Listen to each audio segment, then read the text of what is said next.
Hi, everybody. I'm Belinda from New Orleans, Louisiana, and definitely an alcoholic. It's great to see y'all again on this beautiful day. I just want to read this one sentence because it's kind of a reminder of the purpose of the fourth step. And it says, we have been trying to get a new attitude, a new relationship with our Creator, and to discover the obstacles in our path. And just to recap briefly on last week, in the resentment inventory, the big book reminds us that it's deadly, poisoned, fatal, infinitely grave. And if we don't do this, we may not overcome alcoholism. So hopefully last week, what we did was helpful to help guide each one of you how the big book suggests we do inventory. So if you want to translate that before I start the inventory, that would be great. Sure. Thank you, Belinda. నమస్కారం మిత్రులారు, నా పేరు రమణ, నేను తాగుబోతునండి. ఇక్కడి నుంచి Belinda గారు చెప్పిన విషయాలు నేను నాకు తెలిసినంతలో అనువాదం చేయడానికి ప్రయత్నం చేస్తాను. ఇక్కడి నుంచి అంతా ఆమె చెప్పిందే. నమస్కారం మిత్రులారా, నా పేరు బెలిండా. నేను న్యూ ఆర్లిన్స్ అన్న నగరం నుంచి, లూజియానా రాష్ట్రం నుంచి, అమెరికా నుంచి మాట్లాడుతున్నాను. నేను తప్పకుండా తాగుబోతునే. మీ దగ్గరికి మళ్ళీ రావడం సంతోషం. సో మన ఈ జాబితా 4వ సోపానం అనేది ఎందుకు చేస్తున్నాం అనేది ఒక్కసారి గుర్తు తెచ్చుకోవడానికి ఏం చెప్పారంటే, భగవంతునితో మనం సరికొత్త సంబంధం మనం నిర్మించుకుంటున్న ప్రక్రియలో మనకి ఏవైతే అడ్లు ఉన్నాయో వాటిని తొలగించుకునే ప్రయత్నమే 4వ సోపానం. ఈ 4వ సోపానం కార్యాచరణలో కిందటి వారం మనం రిసెంట్మెంట్స్ గురించి మనం ప్రస్తావించాము. రిసెంట్మెంట్స్ అంటే మనం ఆవేశంతో కూడిన క్రోధం ఇట్లా ఉన్నాయి. నేనైతే మామూలుగా దాన్ని అణిచిపెట్టుకుని కోపం అంటాను. కోపాన్ని అణిచిపెట్టుకుని మళ్ళీ పదే పదే అనుకోవడమే రిసెంట్మెంట్. దాని గురించి కిందసారి చర్చించుకున్నాం. మీకు గుర్తుండే ఉంటుంది, కిందసారి మన బిగ్ బుక్ లోంచి చదువుకున్నాం. అది ఎంత విషపూరితమైందో, మనకి ఎంత హానికరమైందో, ఎంత ప్రాణాంతకమైందో ఆ రిసెంట్మెంట్ అనేది తెలుసుకోవడానికి మనం కిందసారి ప్రయత్నం చేశాము. ఇవాళ ఇంకొంచెం ముందుకు సాగుదాం 4వ సోపానంలో అని బెలిండా అన్నారు. Belinda, please. Thank you. So I'm going to read from the big book starting on page 68 for a couple of paragraphs that talks about the fear inventory and gives us direction.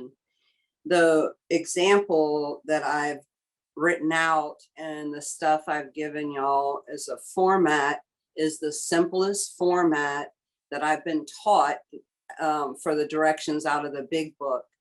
So I've also done 5-column fear inventories, and that's typically how I do them today. And it still comes out of the big book. If anybody ever wants that, just email me. I'll be happy to send y'all that too. It just kind of helps see where my fears, shows where my conduct is manifested based on my fear. Do you want to translate that before I read? I'm sorry. Sure. నేను మొదలు పెట్టే ముందు మన page number 66 67 2 పారాగ్రాఫ్లు చదివి వినిపిస్తాను అన్నారు. చదువుతారు కాసేపట్లో. తర్వాత నేను ఇవాళ మీకు జాబితా తీసుకోవాల్సిన పద్ధతి, అలాగే ఒక ఉదాహరణ మీ ముందుకు తెస్తున్నాను. అది అతి సరళమైన బిగ్ బుక్ లోంచి నేను తీసుకున్నది మీకు అందజేస్తున్నాను. ఇది కాకుండా 5 కాలంలో ఉన్నది కూడా చేస్తున్నాను ఇంతకుముందు. ఇప్పుడైతే అది చేసుకుంటున్నాను. అది ఇంకొక పెసరు సంక్లిష్టమైనది. అది ప్రస్తుతానికి లేదు. అది మీకు కావలిస్తే ముందు ఈ సరళమైనది చేసుకున్నాక కావాలి అంటే నాకు ఈమెయిల్ చేయొచ్చు. నన్ను అడిగితే తప్పకుండా ఇస్తానని చెప్పారు. ఇవన్నీ కూడా నా ప్రవర్తన ఎంతవరకు భయంతో నడపబడుతుంది, అసలు భయం నన్ను ఎంతవరకు నడిపిస్తుంది అన్న విషయం నేను ఆవిష్కరించడానికి చేసే ప్రయత్నం అని అన్నారు. Yes Belinda. Thank you.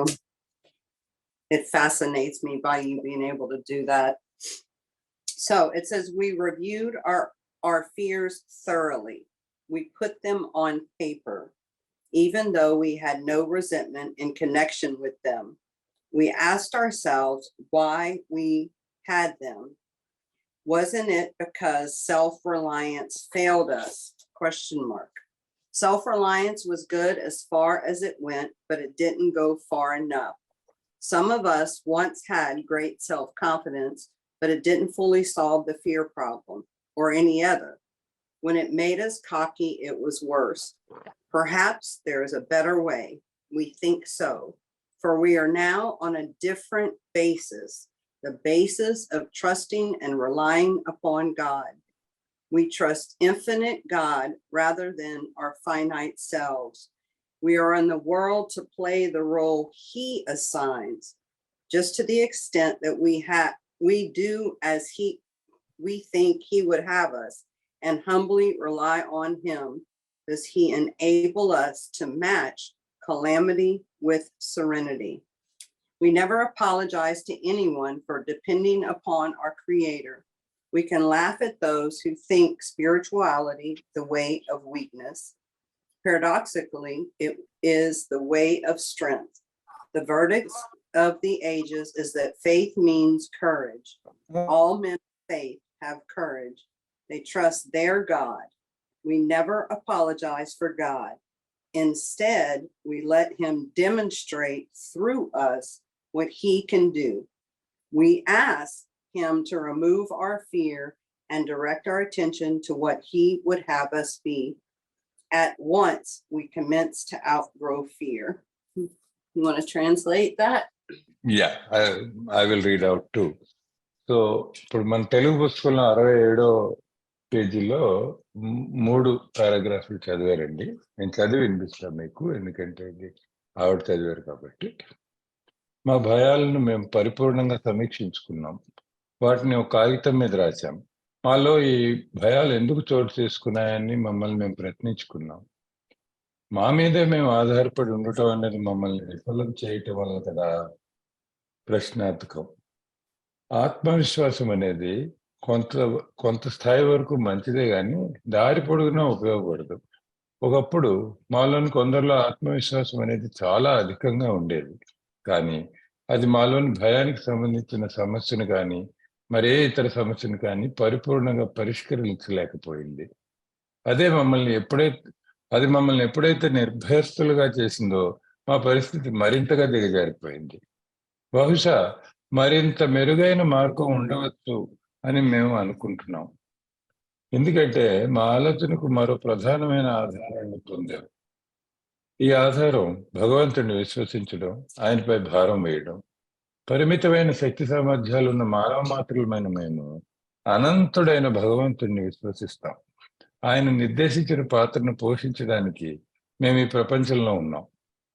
వినయంతో ఆయన ఆజ్ఞలకు బద్ధులమై ఆయన కోరుకున్న రీతిలో వ్యవహరించడం ద్వారా విపత్తులను ప్రశాంతతతో అధిగమించే సామర్థ్యాన్ని భగవంతుడు మనకు కలుగు చేస్తాడు. సృష్టికర్తపై ఆధారపడడం గురించి మేము ఎవరికి క్షమాపణలు ఇచ్చుకోము. ఆధ్యాత్మిక చింతన అనేది ఒక బలహీనత అని భావించే వారిని చూసి మేము నవ్వుకోవడం తప్ప మరేం చేయలేము. విరుద్ధంగా కనబడిన శక్తిని చేకూర్చుకోవడానికి ఇదే అసలైన మార్గం. దైవాన్ని విశ్వసించడం అంటే ధైర్యాన్ని పొందటం అనేది యుగాలుగా ఇవ్వబడిన తీర్పు. విశ్వాసం కలిగిన ప్రతి ఒక్కరూ ధైర్యంగా ఉంటారు. వారు భగవంతుడిని విశ్వసిస్తారు. మేము భగవంతుడిని గురించి వివరణలు ఇవ్వం. దానికి బదులుగా తానేమి చేయగలడో మా ద్వారా ప్రదర్శించాలని కోరుకుంటాం. మేము ఎలా ఉండాలి అని ఆయన కోరుకుంటున్నాడో ఆ విధంగా ఉండేలా మా దృష్టిని మళ్లించమని కోరుకున్నాం. అలా కోరుకున్న తక్షణమే మేము భయాన్ని అధిగమించడం ప్రారంభించాం. Yes, Belinda. Thank you. So normally I have a lot more fears than the example is going to show, but this is just an example. And the way I start writing my fear inventory is I just start listing all my fears. You know, it might be 5, it might be 10, it could be 20. And so I list my fears, and then I go back to the second column. And after I have each fear, then I start listing, like it asks in the big book, why I had the fear. when I do that, it just helps me kind of stay in what is my fear? What is my fear? What is my fear? And then also, a lot of times I need to look at my resentment inventory, because that will also show me where a lot of my fears are. It can come off that, but like the part we read, it doesn't necessarily have to have a resentment behind it. And so I do all the first column, normally all my fears, then I list all the reasons I have those fears. And then I ask myself that question, did self-reliance fail me? And I'll give you a cheat information. Self-reliance always fails me. The answer is always yes. It's usually because I'm trying to run the show and make decisions based on self, or figure out how to get over this fear, or I don't even recognize that I have fear. So if you translate that, then we'll go down the actual example I've written. Sure. Yeah. Karan, maybe you should just show the English one, and once Ramna starts translating, we can show the Telugu template. Just the template, the blank template. Correct. For now, show the English, I suppose. Or you can start with the Telugu. Yeah. You can start with the Telugu now that I'm about సభ్యులకి English template కూడా available ఉంటుందండి online, మేము upload చేసినప్పుడు. YouTube video description లో పెడతాను ఈ documents. మెల్లిగా ఈ డాక్యుమెంట్స్ వీడియో కూడా మర్జ్ చేయటం జరుగుతుంది. సరే, ఇప్పుడు ఏమన్నారంటే ఇది భయాల జాబితా మచ్చు. ఈ మచ్చు ప్రకారం చేస్తానండి నేను. ఇందులో నా భయాల జాబితా తీసుకుంటాను.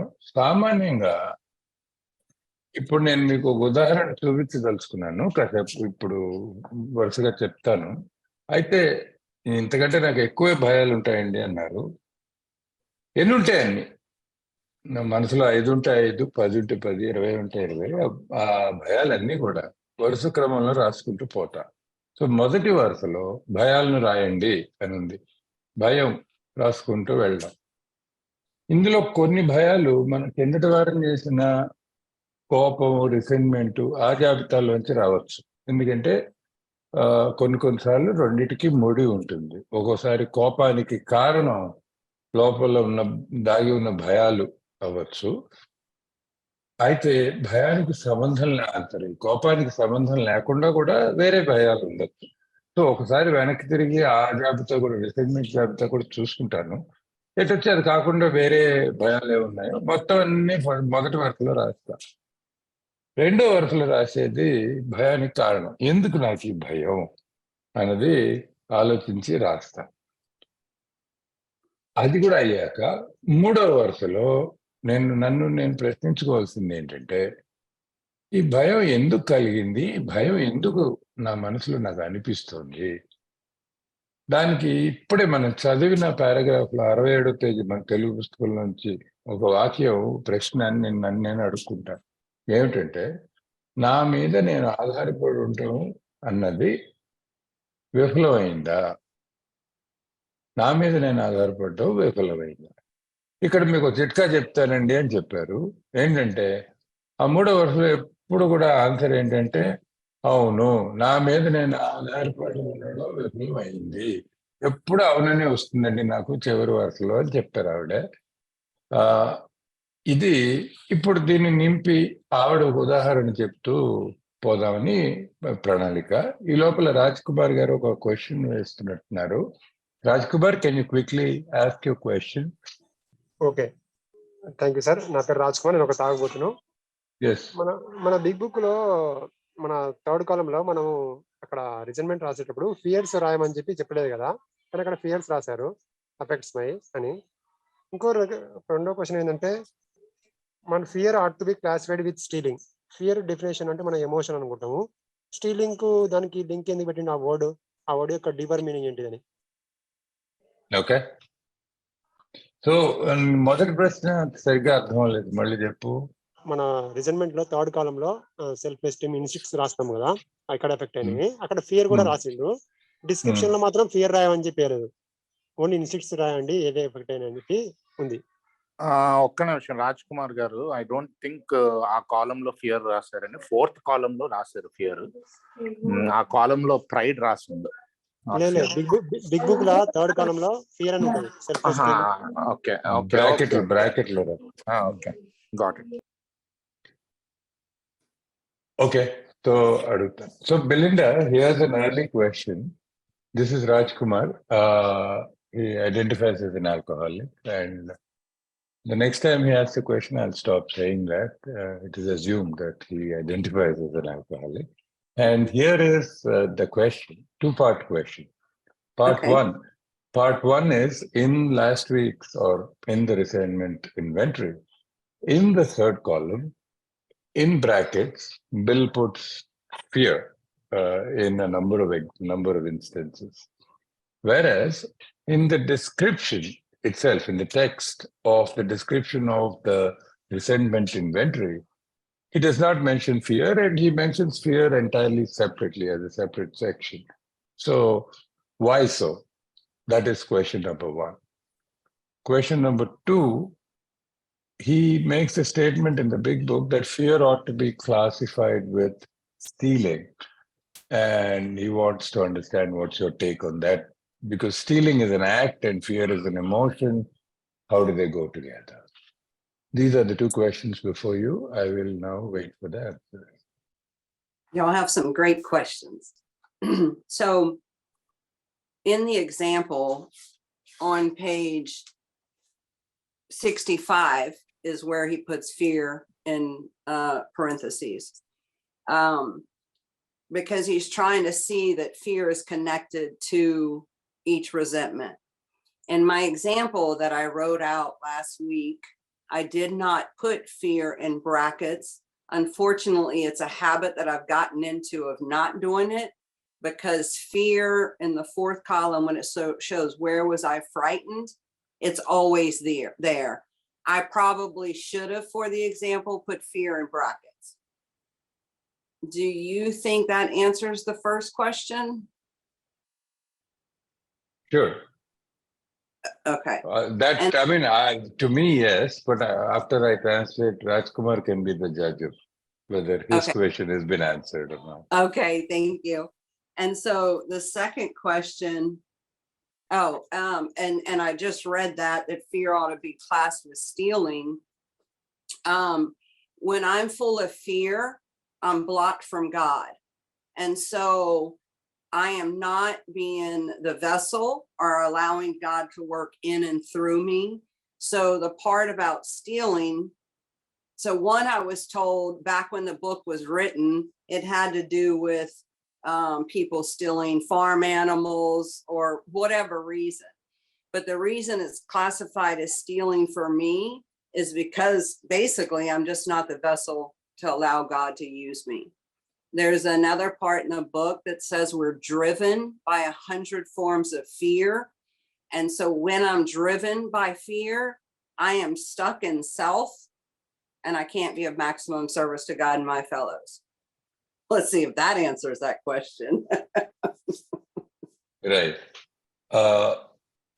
ఇప్పుడు రాజ్ కుమార్ అడిగిన ప్రశ్న మీకు తెలిసి ఉండొచ్చు. రెండు ప్రశ్నలు అడిగాడు. ఒకటి ఏంటంటే రిసైన్మెంట్ ఇన్వెంటరీలో కిందటి వారం చేసిన దాంట్లో బిగ్ బుక్ లో మన తెలుగు పుస్తకంలో 64 పేజీలో చూసుకుంటే 3వ వరుసలో ఉదాహరణకి మిస్టర్ బ్రౌన్ విషయంలో లైంగిక సంబంధాలు ఆత్మగౌరవం అని రాస్తే ఈ బ్రాకెట్ లో భయం అని ఉంది. అలాగే రెండో దానికి మూడో దానికి చాలా వాటిలో భయం అని రాసింది. రాజ్ కుమార్ అడిగింది ఏంటంటే అసలు రాశారు బిగ్ బుక్ లో, ఇటు వచ్చి బిగ్ బుక్ లో వర్ణనలో చెప్తుంటే దీని గురించి కథనం చెప్తుంటే అందులో భయం గురించి రాయకుండా భయం అనేది వేరే సెక్షన్ కు పెట్టాడు, ఎందుకు అట్లాగా అని అడిగాడు ఈయన. అయితే బెలిండా ఏమన్నారంటే, ఒకటి ఏంటంటే చాలా సార్లు ఈ మనకి అవతల వాళ్ళ మీద చిరాకు కోపం వచ్చినప్పుడు దానికి మూల కారణం ఎక్కడో లోపల దాగి ఉన్న భయాలు ఉంటాయన్న విషయం అవగాహన మనం చేసుకుంటామని అలా రాశారు ఆ ఎగ్జాంపుల్లో, ఆ ఉదాహరణలో 64లో. నేను కూడా లాస్ట్ టైం కిందటిసారి చేసినప్పుడు కిందటి వారం రాయాల్సిందేమో రాయటం మర్చాను. నేను రాను ఏళ్ళు గడిచాక ఆ భయం అనేది రాయటం బ్రాకెట్లో రాయడం వదిలేసాను అలవాటుగా. ఎందుకంటే ఆ భయం అనేది ఎప్పుడు ఉంటూనే ఉంటుందని నాకు తెలుసు. కాబట్టి నేను చేసుకున్న ఇన్వెంటరీలో నేను రాయను. కాకపోతే రాయాల్సిందేమో అన్నారు. అది మొదటి ప్రశ్నకి సమాధానం. ఈ రెండో ప్రశ్నకి సమాధానం ఏంటంటే, ఇప్పుడు మన 66 పేజీలో ఆఖరి పారాగ్రాఫ్‌లో ఈ భయం గురించి ప్రస్తావిస్తూ ఏమని రాశాడంటే, ఈ భయం అన్ని వైపులా మనకుంది. ఇది దొంగతనం లాంటిది. దొంగతనం ఎంత చెడ్డదో అలాంటిది భయం అని చెప్పి బిగ్ బుక్‌లో రాసుకున్నారు. ఈ దొంగతనానికి, భక్తికి దొంగతనానికిను, భయానికి తేడా అసలు సంబంధం ఏంటి అని రాజ్‌కుమార్ అడిగారు. ఆవిడేమన్నారంటే, ఇది నేను ఎప్పుడో వాకప్ చేస్తే నాకు తెలిసిన విషయం ఏంటంటే, ఆ కాలంలో ఏదో పొలాల్లో జంతువులనది దొంగతనాలు చేయటం, ఇవన్నీ చిన్న చిన్న దొంగతనాలు చేయటం, తాగుబోతులు ఈ పనులు చేయటం ఉండేది కాబట్టి అది రాశారమ్మా అని ఎవరో ప్రస్తావించారు. ఇటొచ్చి నా నమ్మకం ఏంటంటే ఇవాళ ఈ దొంగతనం చేసినప్పుడు లేకపోతే మరే తప్పిదం చేసినప్పుడైనా నేను భగవంతుని కార్యం చేయడానికి నా మనసు రెడీగా లేదు. నేను సిద్ధంగా ఉండను. నేను దేవుడికి నాకు మధ్యన ఏదో నేను చేసిన తప్పు అడ్డుగా ఉంటుంది. అలాగే భయంతో కూడా నా మనసు కూరుకుపోయినప్పుడు నేను భగవంతుని కార్యం చేపట్టడానికి సిద్ధంగా లేను అని నాకు అర్థం. మరో చోట మూడో సోపానంలో బుక్‌లో రాశారు. మనకు 100 రకాల భయాలు మనల్ని వెంటాడుతూ ఉంటాయి, తరుముతూ ఉంటాయని చెప్పి. ప్రతిసారి భయం గురించి చెప్పినప్పుడు ఏం చెప్తున్నారంటే, మన మనసుని అది భగవంతుడి దయను గాని, అతని కార్యం చేయడానికి కానీ, అతని అది అందుకోవడానికి మనకు అడ్డుగా ఇవి తయారవుతున్నాయి అన్నది నా భావన అని బెలిండా చెప్పారు. Raj Kumar, is that okay? Okay sir. Thank you. Thank you. So Belinda, I'm sorry, you were saying example? Yeah, first I should add fear of answering questions on there too. Fear of So translation. So I think I'm just going to read the entire thing. Sure. So obviously fears are on page 68. And so my first fear is I'm not enough. Why I have it is I'm not perfect and think I should be. Did self-reliance fail me? Yes. Making wrong decisions. I do make wrong decisions sometimes and don't like how it makes me feel. Yes. Fear of financial insecurity because I overspend. I want more of everything. Yes. What people think of me. I can be judgmental and think others are judging me. Think I'm unlovable or not worthy. Yes. Fear of hurting people. I have hurt people. I get angry easy and react. Yes. Fear of not being a good AA member. I compare myself to others. I don't always take suggestions. Yes. This is a common one for people that write fear inventory. So fear of drinking again, because I drank for 30 years and could never stay stopped. Yes. And then I always remind people of the fear prayer, which is on page 68, because I can't wish fear away any more than I could alcohol. And here's the prayer. We ask God to remove our fear and direct our attention to what he would have us be. And it says be, not do. So be is the inside job. Okay. ఇప్పుడు ఈ ఉదాహరణ నేను మన తెలుగులో చెప్తానండి. ఇది Belinda గారు రాసిందే, మనం తెనిగించాం అంతే. ఇది మన బిగ్ బుక్ లో 67వ పేజీ అండి. 67 పేజీలో వచ్చిన వర్ణన ప్రకారం మనం తయారు చేసుకున్న ఈ జాబితా. సో భయాలు ఆవిడేమని రాశారంటే, మొదటి భయం, నేను దేనికి సరిపోను. నేను ఎప్పుడు తక్కువగానే అనుకుంటాను నన్ను నేను. ఎందుకు ఈ భయం? ఈ భయానికి కారణం ఎందుకు? నేను ఎందులోనూ కూడా సంపూర్ణంగా ఉండలేను, అన్ని పర్ఫెక్ట్గా చేయలేను, కానీ ఉండాలని అనుకుంటా. మరి భయం ఎక్కడి నుంచి వచ్చింది? ఎందుకంటే నా మీద నేనే ఆధారపడి ఉండటం అన్నది పనికి రాలేదు కాబట్టి, విఫలమైంది కాబట్టి. అవును, 3వ వరుసలో. మళ్ళీ 2వది, తప్పుడు నిర్ణయాలు తీసుకుంటూ ఉంటా జీవితంలో. ఎందుకు తీసుకుంటానన్నది భయం. నేను తప్పు నిర్ణయం తీసుకుంటానేమో అని భయం, ఇంకా నిర్ణయం తీసుకునే ముందే. ఎందుకు ఈ భయం? నేను కొన్నిసార్లు తప్పు నిర్ణయాలు తీసుకున్నాను.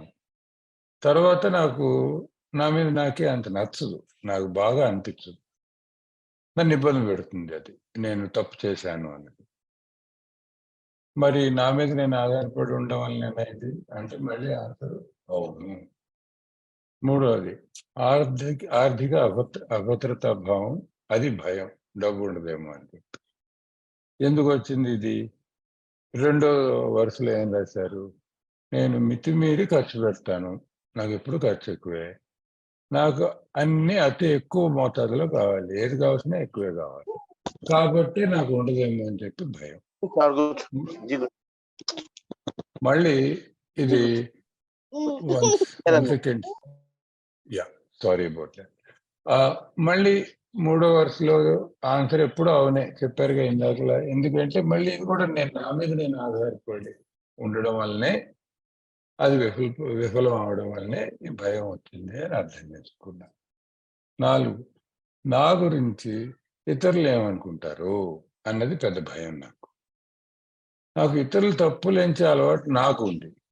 అలాగే ఎప్పుడు కూడా పక్క వాళ్ళు నన్ను విమర్శనాత్మకంగా చూస్తూ ఉంటారు అని నేను అనుకుంటూ ఉంటాను నా మనసులో. నన్ను నేను ప్రేమించదగిన మనిషిని కాదు, అర్హత లేని మనిషిని అని అనుకుంటూ ఉంటా. ఈ భావాలు నా మనసులో ఉన్నాయి కాబట్టి నా గురించి పక్క వాళ్ళు ఎలా అనుకుంటారు అని భయం వచ్చింది. మళ్ళీ నా మీద నేను ఆధారపడి ఉండటమే దీనికి కారణం, అది వదలాలి అని అర్థమైంది. అలాగే మనుషుల్ని గాయపరుస్తానేమో అన్న భయం, అది మొదటి వరుసలో రాశారు. నేను ఇతరుల్ని నొప్పిస్తూ వచ్చాను, చాలాసార్లు నొప్పించాను. నాకెందుకు ఈ అలవాటు ఉంది అంటే, నా దృష్టి మీద కోపం ఉంటుంది, నా కోపం చాలా త్వరగా వస్తుంది. దేనికేంటన్నా మీరు ఏ మాట అన్నా సరే వెంటనే స్పందించి వెంటనే రియాక్ట్ అవుతాను. మరి ఆ గుణం నాలో ఉంది కాబట్టి నేను గాయపరుస్తానేమో అని ముందే నా మనసులో భయం చోటు చేసుకుంది. మళ్ళీ నా మీద నేను ఆధారపడ్డమే దీనికి కారణం. చివరి 2నండి, మంచి ఏ సభ్యుడిని ఆవిడ విషయంలో సభ్యురాలిని కాలేకపోతున్నానేమో అన్నది భయం. నేను పక్క వాళ్ళతో పోల్చుకుంటూ ఉంటాను ఎప్పుడు పొద్దున రాత్రి.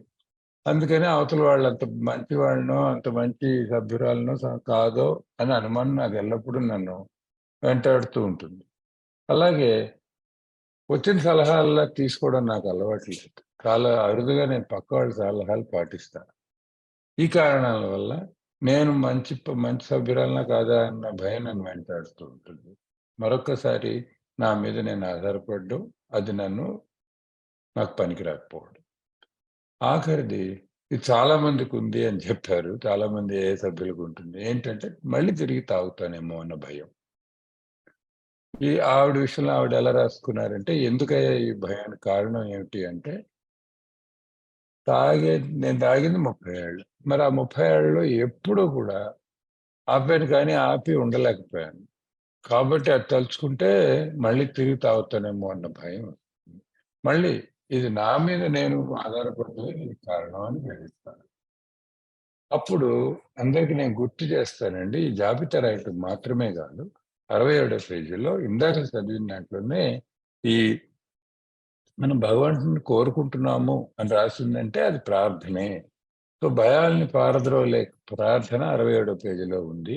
ఆ ప్రార్థన నాకు నేను మనస్ఫూర్తిగా చెప్పుకుంటాను. ఏమిటి ఆ ప్రార్థన? మా భయాన్ని తీసివేయమని, అలాగే మేము ఎలా ఉండాలని ఆయన కోరుకుంటున్నాడో ఆ విధంగా మా దృష్టిని మళ్లించమని కోరుకున్నాం. ఇక్కడ ఏమన్నారంటే మా భయాన్ని తీసివేయమని ఆయన్ని వేడుకోవడం తప్ప భగవంతుడిని మరో మార్గం లేదు.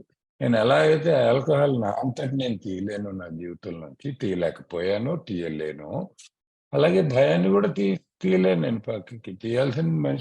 తీయాల్సింది ఆయన ఒక్కళ్ళే, భగవంతుడే. సో ఈ ప్రార్థన చేసుకుని నేను ఈ భయాన్ని పారదోలే ప్రయత్నం మొదలు పెడతాను. అది ఆవిడ చెప్పింది. Yes, Belinda. Belinda, you're on mute, Belinda. You're on mute. Sorry about that. So a lot of times for me currently, when I'm looking at the sphere inventory, and again, I didn't give an example of it because I was trying to leave it as basic as possible and just specifically do exactly what the book said. But if I want to go further, I can take each one of those spheres and I can ask myself, how has self-reliance failed me? Right? And then I can also go a little further and say that fear prayer. If God removed this fear, what would he have me be? And so what is the quality or the character, like confident or secure or trusting, meaning trust God? And that's typically how I do it now. Again, I have an example of the columns that are written out that way. I may have sent them to you already, but if anybody wants that, let me know or let you know. And then also I want to point out the directions in the big book for that resentment inventory gave us an example of how to write it. And that was 4 columns. And then the big book gives us a completely different format to write the fears. And then what we're going to look at in the sex or the conduct inventory, it's another completely different format. My sponsor had told me to memorize that fear prayer, memorize the resentment prayer, and then I'm going to point out the sex prayers and how important it is to memorize that. Because when I realize I'm being driven by fear, there's the opportunity to pray in the present and ask God to remove that fear and direct my attention to what he would have me be. And so if you want to translate that before I start reading. Sure. So ఇంకొన్ని చదివి వినిపిద్దాం అనుకుంటున్నానండి big book నుంచి. చదివే ముందు ఇది నేను చెప్పదలుచుకుంది ఏంటంటే, ఇప్పుడు మీకు వివరించింది అతి సరళమైన జాబితా అండి. అసలు మొదలు పెడుతుంటే చేసేది. ఇంకొంచెం దీన్ని ముందుకు తీసుకెళ్ళాలంటే ఏం చేయొచ్చంటే, ఇప్పుడు 3వ వరుసలో మనం ఏం రాసాం, నా మీద నేను ఆధారపడడం విఫలమైందా అన్న ప్రశ్న వేసుకున్నాం. అవుననే వచ్చింది అన్నిటికీ నాకైతే. అవునని వచ్చింది, అక్కడ ఆపేశాం. ప్రస్తుతం ఆపకుండా ఎందుకు నా మీద నేను ఆధారపడడం నాకు విఫలమైంది, దానికి కారణం ఏంటి అని ఒక ప్రశ్న అడిగి అది కూడా రాసుకోవచ్చు. అది 4వ వరుసలో కూడా రాసుకోవచ్చు. అలాగే నేను చాలాసార్లు 5వ వరుస కూడా రాసి, సరే ఎందుకు నా మీద నేను ఆధారపడడం నాకు పనికి రాలేదు అన్నది కూడా అన్వేషించి రాశాక ఇంకో 5వది ఏం రాస్తానంటే, ఇప్పుడు ఆ సందర్భంలో భగవంతుడు కనుక నన్ను నిర్దేశిస్తే నేను ఎలా ఉంటే బాగుండు అని ఆయన అనుకుంటాడు, నేను ఎలా ఉంటే బాగుంటుంది అంటే, నేను భద్రతగా ఉంటే బాగుంటుంది, నేను ఆత్మవిశ్వాసం కలిగి ఉంటే బాగుంటుంది. ఇటువంటి జవాబులు వస్తాయి నాకు. సో అవి నాకు ఇవ్వమని తర్వాత కోరుకునే అవకాశం ఉంది నేను భగవంతుడు. సో ఇది కేవలం సరళమైన ఒక మచ్చుకు మాత్రమే చెప్పాను. దీనికి 5 కాలములు చేయాలంటే అది కూడా పంపించగలండి, మీరు అడిగితే తప్పకుండా ఇస్తాను అని ఒక విషయం చెప్పారు. Karthik, question, or can I just finish this up and then you can ask a question if you don't mind? Yeah, it is very much related. Is it ఎందుకు లేకపోతే ఎలా? ఎందుకంటే హౌ అడుగుతుంది కదా, how my self Reliance has failed me. How అంటే ఎలా వస్తుందేమో. Okay, ఎలా అంటే సరే, ఏ విధంగా కరెక్ట్, ఏ విధంగా. సో కార్తిక్ సవరించింది కరెక్టేనండి. నేను ఇందాక ఏమనంటే, ఎందుకు నా మీద నేను ఆధారపడటం పనికిరాలేదు అన్నా కదా, ఎందుకు కాదు, ఏ విధంగా జరిగింది అది, ఎలా జరిగింది అన్నది. So correct, thank you Karthik. అది క్వశ్చన్ కాదు, సవరణ. చాలా మంచి సవరణ కూడా. సో ఈ 5 కాలమ్స్ కూడా చేసుకోవచ్చు అండి అని చెప్పారు. చెప్పి దాని తర్వాత నెక్స్ట్ ఏంటంటే, ఇందాక రిసైన్మెంట్ లాస్ట్ టైం చేసాము, మనం కిందటి వారం చేసాము, ఇవాళ భయం చేస్తున్నాం, ఇప్పుడు నెక్స్ట్ సెక్స్ ఇన్వెంటరీ చేస్తాము. వీటన్నిటికి కూడా వేరే వేరే పద్ధతులు పెట్టారండి బిగ్ బుక్ లో. సో రిసెంట్మెంట్ చేసినట్టే ఇది చేయాలని ఏమి లేదు, ఇది చేసినట్టు సెక్స్మెంట్ చేయాలని ఏమి లేదు, దేని పద్ధతి దాందే అని మొదటి విషయం మనకి స్పష్టీకరణ చెప్పారు. రెండోది అంటే నా స్పాన్సర్ నాకు ఏం చెప్పారు అని తను చెప్తున్నారు. నా స్పాన్సర్ ఏం చెప్పారంటే ఈ భయాన్ని పారదోలే ప్రార్థన, అలాగే కిందటి వారం మనం చెప్పుకున్న రిసెంట్మెంట్ ని పక్కకు పెట్టగలిగిన ప్రార్థన, అలాగే ముందుకెళ్ళి మనం సెక్స్ గురించి ప్రస్తావించినప్పుడు దాని విషయంలో ప్రార్థనలు, ఇవన్నీ కూడా నా స్పాన్సర్ అయితే బట్టి పట్టమని చెప్పాడు. నన్ను బట్టి పట్టి మనసులో పెట్టుకోమని చెప్పారు. ఎందుకంటే ఎక్కడ ఏ తరుణంలో ఏ క్షణంలో జీవితంలో నన్ను భయం కానీ లేకపోతే కోపం కానీ ఇవన్నీ కానీ వచ్చినప్పుడు అప్పటికప్పుడే నాకు చక్కటి అవకాశం ఏంటంటే ఆ ప్రార్థన చేసుకుని, భగవంతుడా ఇది నా దగ్గర నుంచి తీసేసి నువ్వెలా నన్ను ఉండమని కోరుకుంటావో ఒకసారి నాకు తెలియజేయి, నేను అలా ఉండడానికి ప్రయత్నిస్తాను అన్న విన్నపం భగవంతుడికి అక్కడికక్కడే చేసుకునే అవకాశం ఎప్పుడు ఉంటుందంటే నేనే బట్టి పట్టేసి నా మనసులో ఆ ప్రార్థన ఉండాలి అని నేను పెట్టుకున్నాను, అది నాకు పనికొస్తుంది అని బెలిందా చెప్పారు. Yes బెలిందా. Awesome, thank you. So when I leave stuff out of the reading part, it's not that it's not important. So I'm grateful I was taught every word counts, but for this time frame that we have, I'm just gonna not read everything word for word. But that one paragraph that starts out with "now about sex," and it says many of us needed an overhauling. What is an overhauling? Well, I got to put it out of commission and I got to examine it thoroughly. And then it goes on to say, basically, everyone has different beliefs about sex, how often it should happen, what kind, with who, all of that. And the book is real clear that we try to stay out of this controversy. It goes on to say that God alone is the judge. My conduct, my first 3 years sober, was pretty bad. I just had this need to be loved so bad that anyone was better than no one. And so I'm grateful that my sponsor didn't tell me stuff like stay out of a relationship for a year. I couldn't pull it off at the beginning.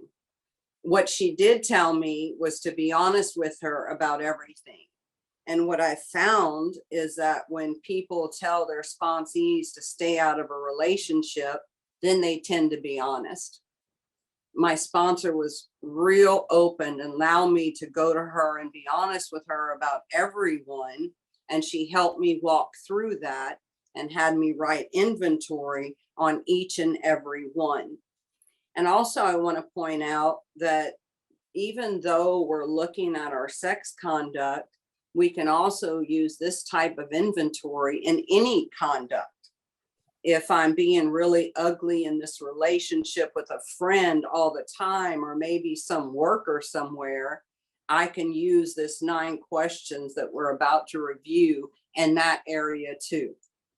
And so also, it's not necessarily about what act of sex, it is about how our sex instincts have gotten off the lit path of God. I really do. Again, it says we do not like to be the arbiter of anyone's sex conduct.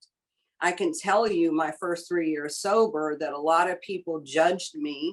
They were the arbiter of my sex conduct, and they had their little comments off at the side.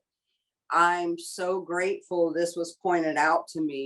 So if I'm watching someone and their crazy conduct, I'm not the judge. God alone's the judge.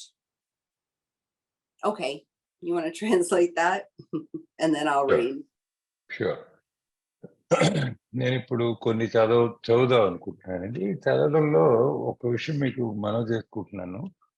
నాకు మొట్టమొదట మా sponsor చెప్పింది ఏంటంటే, నేను తెలుసుకుంది కూడా ఏంటంటే, పుస్తకంలో బిగ్ బుక్లో ప్రతి పదము కూడా ముఖ్యమైనది. ఈ పదం మంచిది, ఈ వాక్యం అవసరం, ఈ వాక్యం అనవసరం అన్నదంటూ ఏమీ లేదు. అంతా కూడా చదువుకోవాలి, అంతా క్షుణ్ణంగా చదవాలి. ఎటొచ్చి మనకు ఉన్నది కొద్ది సమయం కాబట్టి నేను కొన్ని చదువుతున్నాను, కొన్ని వదిలేస్తున్నాను. సో, నేను చదివినవే ముఖ్యమని నేను అనుకుంటున్నాను. నా అభిప్రాయం నాకేం లేదు. రెండో విషయం ఏంటంటే ఆహ్, ఇప్పుడు చదవడానికి మొదటి వాక్యం ఏంటంటే, ఇప్పుడు సెక్స్ గురించి చర్చిద్దాం. ఇది తెలుగు పుస్తకంలో 67 పేజీలో ఆఖరి పారాగ్రాఫ్ అండి. ఇప్పుడు సెక్స్ గురించి చర్చిద్దాం. మాలో చాలా మందికి ఈ విషయంలో పూర్తి మరమ్మతులు చేయాల్సిన అవసరం ఉంది అని ఉంది. ఇది ఓవర్‌హాలింగ్ అని చెప్పి ఇంగ్లీష్‌లో ఉంది. ఈ మరమ్మతులు అంటే ఏమిటి? మరమ్మతు అంటే ఫస్టు మనం చూసుకొని అందులో తప్పిదం ఏముంది? ఇబ్బంది ఏముంది? ఏ పార్ట్ చెడిపోయిందని ఇప్పుడు ఒక బండికి ఎలాగైతే మరమ్మతులు చేస్తామో, అలాగే మన లైంగిక ప్రవర్తనను కూడా మరమ్మతు చేసే ముందు మనం పూర్తిగా పరిశీలించుకోవాల్సిన అవసరం ఉంది. మొట్టమొదటి విషయం. రెండోది చెప్పాల్సింది ఏంటంటే, ఇప్పుడు సెక్స్ విషయానికి వస్తే ప్రతి మనిషికి ఆల్కహాలిక్ అయినా, కాకపోయినా ఎవడి అభిప్రాయం వాళ్ళకుంది. ఓకే. ఎవరితో చేయాలి? ఎప్పుడు చేయాలి? ఎన్నిసార్లు చేయాలి? ఎలా చేయాలి? ఇంకా ఇలా తీసుకుంటూ పోతే ఎవరి అభిప్రాయం వాళ్ళకుంది. ఈ బిగ్ బుక్ ఈ విషయంలో చాలా స్పష్టంగా చెబుతోందండి. ఇది మనకి 68 పేజీలో బిగ్ బుక్‌లో ఆఖరి వాక్యం. సెక్స్ విషయంలో మన పరిస్థితిని భగవంతుడొక్కడే నిర్ధారించగలడు అన్నది ముఖ్యంగా నొక్కి చెప్పారు. ఎందుకంటే ఇక్కడ తీర్పు చెప్పగలిగింది భగవంతుడు ఒక్కడే. ఒకళ్ళ అభిప్రాయం రైటు, ఒకళ్ళ అభిప్రాయం కాదు అన్నదానికి అసలు ఇక్కడ తావు లేదు అన్నది మళ్ళీ నొక్కి చెప్పారు. ఎందుకు చెప్పారు అని కొంచెం అనుభవం చెప్తానని. నేను సోమరైన కొత్తలో నా ప్రవర్తన ఈ విషయంలో, సెక్స్ విషయంలో చాలా కష్టంగా ఉండేది. ఎందుకంటే నేను నాకు ప్రేమించబడ్డం అన్నది చాలా ముఖ్యం ఆ రోజుల్లో. నేను ఏఐకొచ్చిన సోబరైన కొత్త రోజుల్లో.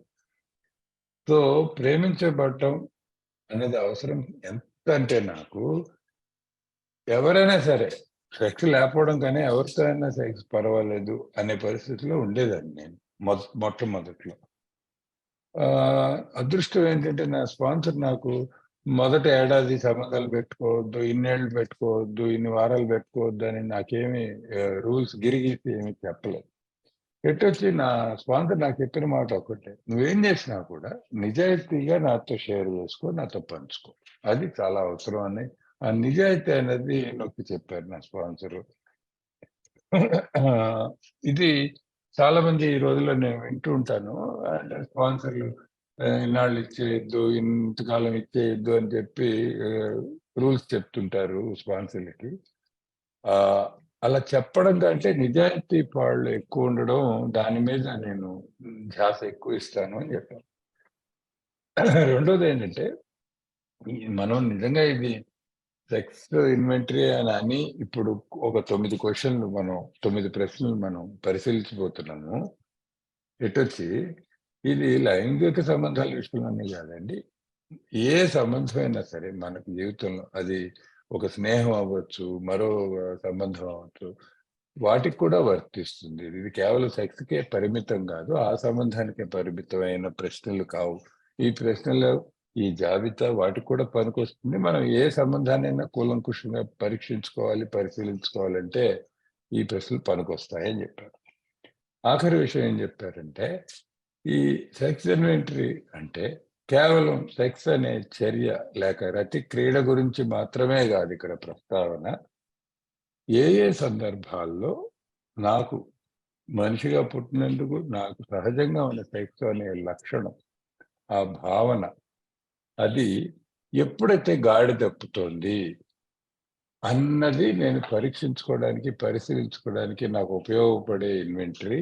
ఇది కేవలం రతి క్రీడకి సంబంధించింది మాత్రమే కాదు అన్నది వాళ్ళు చెప్పారు. ఎస్ కార్తిక్. సో నా ప్రశ్న ఏంటంటే అండి,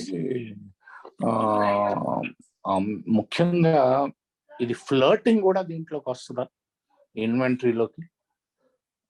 అది తెలుగులో ఎలా చెప్పాలో అర్థం కావట్లేదు. అర్థం చెప్తాను నేను. ఫ్లర్టింగ్ పొద్దున్నే చూస్తే అర్థం కష్టపడాలి దాని గురించి. అయితే Belinda, here is Karthik, alcoholic. He has a question. Here's a simple question. Does flirting come under the sex inventory? Is flirting included? Or can you 100%, and it shows up on every one of mine.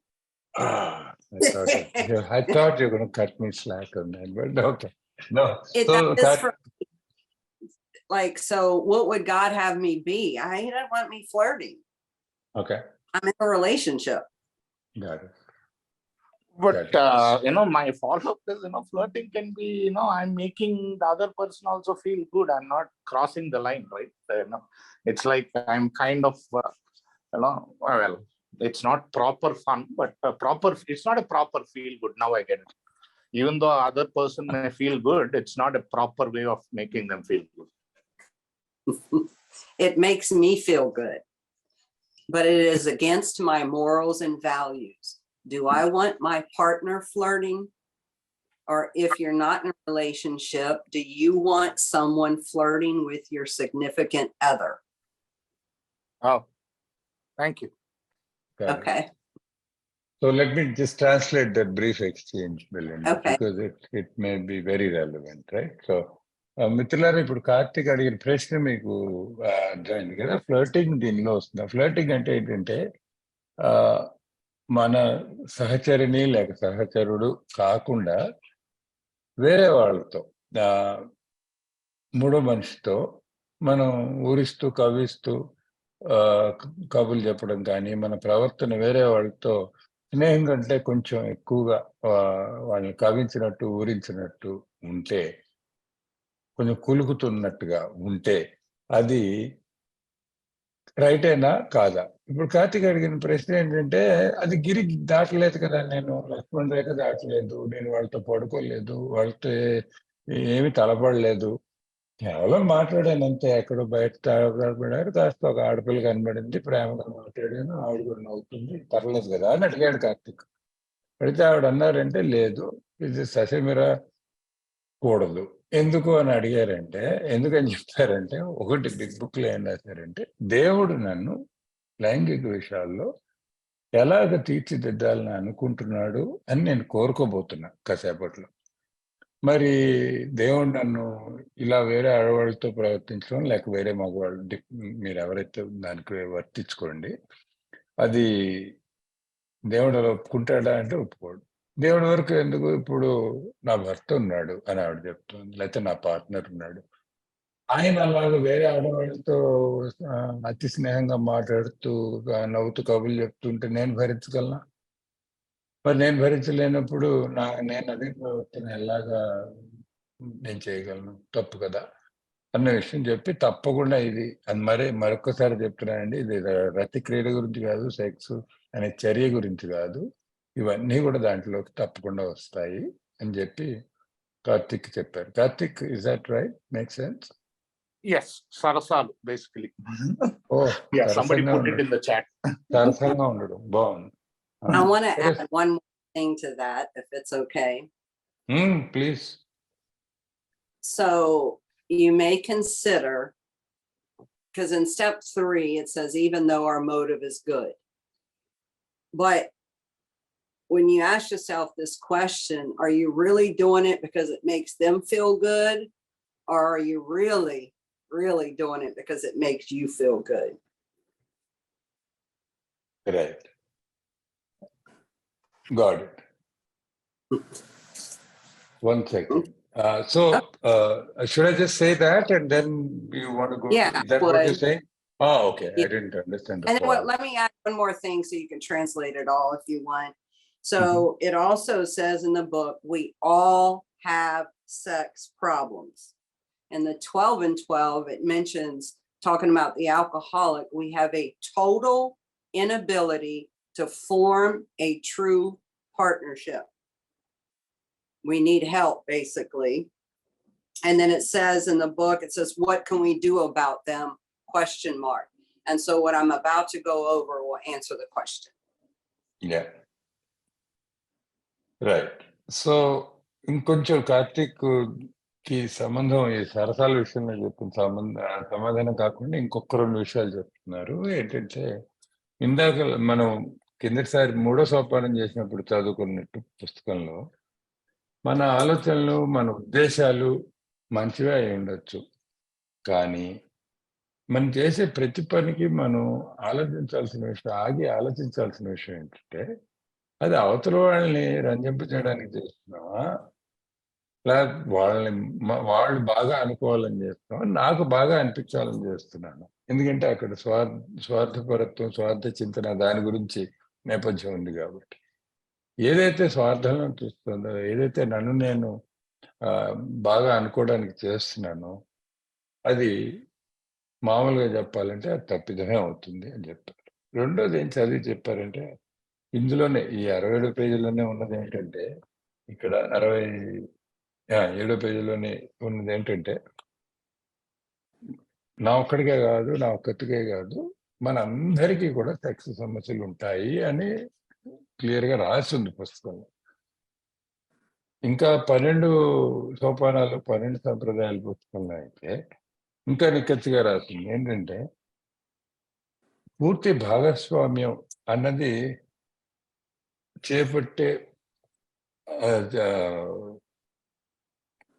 చేపట్టడానికి నేను పనికిరాను ఆల్కహాలిక్గా. మనందరికీ ఉన్న మనకు అసలు చేతకాని విషయం ఏంటంటే అంటే పూర్తి భాగస్వామ్యం మరో మనిషితో. మరి అలా రాసినప్పుడు 2 పుస్తకాల్లోనూ నేను అనుకున్నది ఏంటంటే మనకి సహాయం కావాలి ఈ విషయంలో. ఈ డిపార్ట్మెంట్లో మనకు సహాయం కావాలంటే ఏం చేయాలి? భగవంతుడు కోరుకోవాలి. అదే ఇప్పుడు చెప్పబోతున్నాను అని చెప్పారు. Yes Belinda.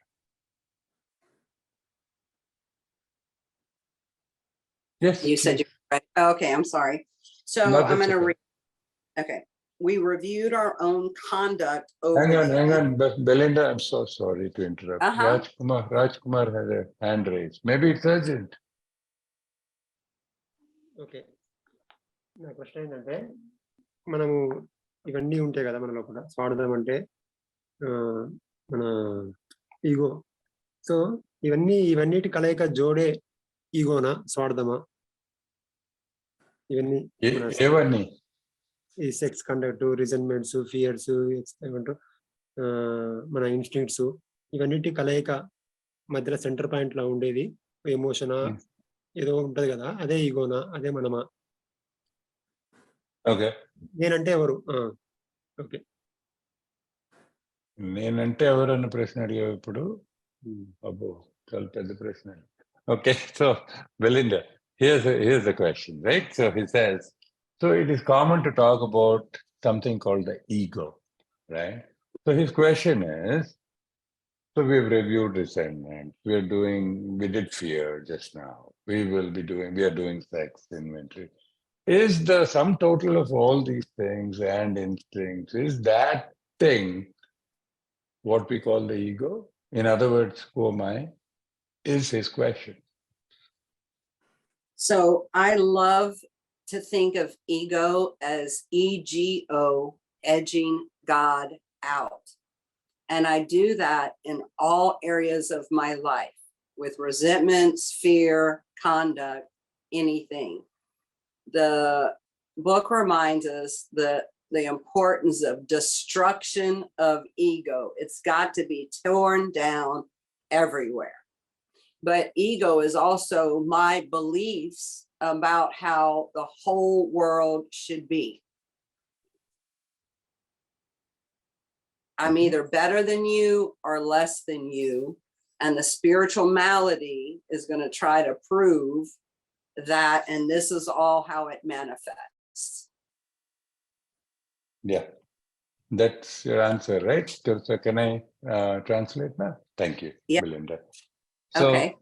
So Raj Kumar అడిగిన ప్రశ్న ఏంటంటే మనం రిసెంట్మెంట్ ఇన్వెంటరీ చేస్తాం, ఇప్పుడు భయం చేస్తున్నాం, తర్వాత సెక్స్ చేస్తున్నాం, ఇవన్నీ కలిపి మేళవిస్తే వచ్చేదే ఈగో అనబడే విషయం. అదేనా అసలు మనం ఎవరు, నేను అన్నది ఎవరు అన్న ప్రశ్న అడిగారు. అయితే ఆవిడ దానికి చెప్పిన సమాధానం ఏంటంటే ఈగో అన్నది మనం కూడా విన్నదే మీటింగ్స్ లో, ఎడ్జింగ్ గాడ్ అవుట్ అన్నది. అంటే మామూలుగా చెప్పాలంటే దాన్ని భగవంతుడిని పక్కకు పెట్టడం భగవంతుని ఎప్పుడైతే పక్కకు పెట్టానో నా ఈగో ముందుకు వస్తుంది అన్న విషయం చెప్పారు. చాలా చోట్ల మన పుస్తకాలు రెండిట్లను కూడా రాస్తున్నది ఏంటంటే, ఈ ప్రోగ్రాం మొత్తానికి అసలు కారణం ఏంటి, ఎందుకు చేయాలి ఈ ప్రోగ్రాం అంటే, ఈ ప్రోగ్రాం చేయడం వల్ల నా ఈగోని నేను సర్వనాశనం చేయాలి, పటాపంచలు చేయాలి, చేస్తేనే ఈ ప్రోగ్రాం పరమార్థం అని మరొకసారి గుర్తు చేస్తున్నాను అని చెప్పారు. నా మటుకు నాకు ఈగో అన్నది ఏంటంటే, ప్రపంచం ఎలా ఉండాలి, నా ప్రకారం ఎలా ఉండాలి, నేను ఇది ఎలా ఉండాలి, అది ఎలా ఉండాలి, నేను అనుకున్నదే నా ఈగో పనిచేస్తుందని అర్థం చేసుకున్నాను. ఎప్పుడు కూడా నేను ఇతర మనుషుల కంటే నేను ఎక్కువగా గొప్పగా అనిపిస్తాను, నాకు లేకపోతే తక్కువగా అనిపిస్తాను, కానీ సమానంగా ఎప్పుడు అనిపించదు. అలా నేను ఎక్కువగా తక్కువగా వేరేగా నాకు అనిపించడానికి కారణం నా ఈగో. అది నా ప్రవర్తనలో ఎట్లాగైతే వ్యక్తీకరిస్తానో అవే ఈ జాబితాలన్నీ మనం చేసుకుంటున్నాం అని చెప్పారు. ఇది రాజ్ కుమార్ ఓకే కదా? థమ్స్ అప్ పెట్టినట్టు. Okay, very good. Current question please. Yeah, so hi Belinda, I'm Karan, I'm an alcoholic. So the question regarding the sex conduct, I mean, now coming into the fellowship, I'm staying away from having a lot of relationships or doing all that. But there's a lot of mind game which goes on. I lust and I fantasize, and I find out other means, let it be porn or anything, to just vent out my sexual wants and everything. So or do all those come under the conduct, and how can we well address them? Because these are the things which come in a cycle. I mean, they come and come. I pray, they go away, again they come, and it happens in a cycle. That's it. Thank you. So I heard what you said and I agree, but I'm not sure if I actually heard a question. Yeah, I mean, like, how can we address them in the conduct? I mean, do those come under the conduct as well? Because I'm not doing any action there. I'm fantasizing about some other lady there. It's just in the head. Yes. So for me, I have written this conduct inventory, even though I haven't had sex. The obsession of the mind can be about anything. And the obsession and this thinking blocks me from God and my fellows. It's objectionable for me to think that way or behave that way, because if I don't quiet the mind in all areas of my life, it will manifest in some way, shape, or form. If I'm going against my morals and values, it feeds my soul sickness, right? And I'm serious. My early years in sobriety was like, the thinking and my conduct was horrible. And so I had to address it one day at a time in the present moment. And I 100% needed God's help. What we're going to see here in the page, these couple of pages, is there are 3 prayers regarding our conduct. And I had to memorize them and use them often in order for God to relieve me of this negative, what I consider for me, negative thought process. I absolutely needed his help. And so it took me a while, and then I started doing it one day at a time. And then by doing that, God started changing me. I cannot do it on my own power, because I am 100% powerless. But once I put the drink down, I sought ease and comfort in men, or fantasizing, or flirting, or sex conduct, and many other different ways. So Karthik, did you have like something related, or should I first translate the response to Karan? I think it's something related, Could you please go ahead? Yeah. So Belinda, I get these thoughts whenever I look at somebody hot, or attractive, let's put it that way. Okay, immediately the first thing my mind goes is I lust in my mind. So it's I know that every time you need to go to God, but it's like frustrating. It has decreased a lot, so that I can tell you. But the solution is go to God immediately, even for these things, or say as Karan said, it's just a thought. I don't care, it's just a thought. But nowadays I realize and immediately go to God. So that is the solution, you think, to decrease this? 100%, I think it's a solution. So for me, if I go into a meeting and I see two good-looking guys in the meeting, I know something's wrong with my spiritual condition. I don't have the experience of not seeing attractive people and not thinking about it. But when we're looking at this program as being spiritual progress, well, I have the thought, it's become a working part of my mind to pray, and then God removes it. And that still is a constant thing for me. So what I hear you saying is you have progress. But I always want to incorporate God in all things. So I'm going to use one of these three prayers, or at least a simple one. God help me. And then I'm going to turn my thoughts into someone I can help. And slowly the time frame has shortened.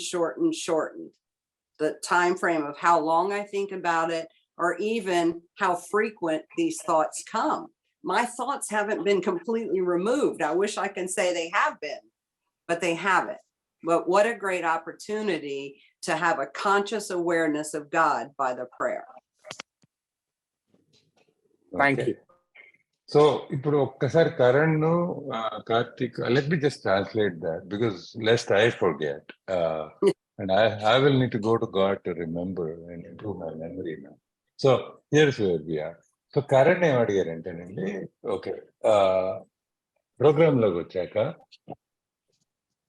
ఆడవాళ్ళతో సంబంధం, sex ఎలాగున్నా అది పూర్తిగా నేను విరమించుకోవడానికి గట్టి ప్రయత్నం చేసినా కూడా మనసులో అనేక లైంగిక వాంఛలు తిరగడం అనేది చాలా సహజం.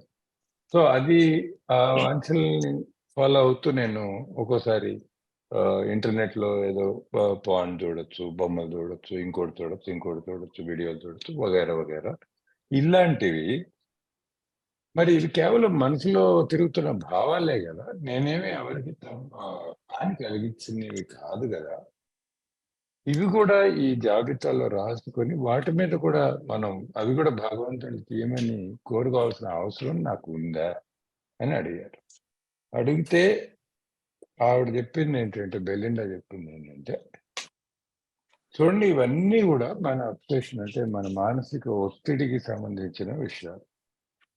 ఎప్పుడైతే నేను నా నైతిక విలువలు, మామూలు విలువలు, నేను ఎలా బ్రతకాలనుకున్నానో ఆ విలువలకి అడ్డుగా లేకపోతే విరుద్ధంగా ప్రవర్తిస్తున్నాను, అప్పుడు నేను గ్రహించాల్సింది ఏంటంటే, నా లోపల జబ్బు ప్రబలిపోయి పైకి వస్తుంది, పొంగి పొరుగుతోంది అని నాకు అనిపిస్తుంది.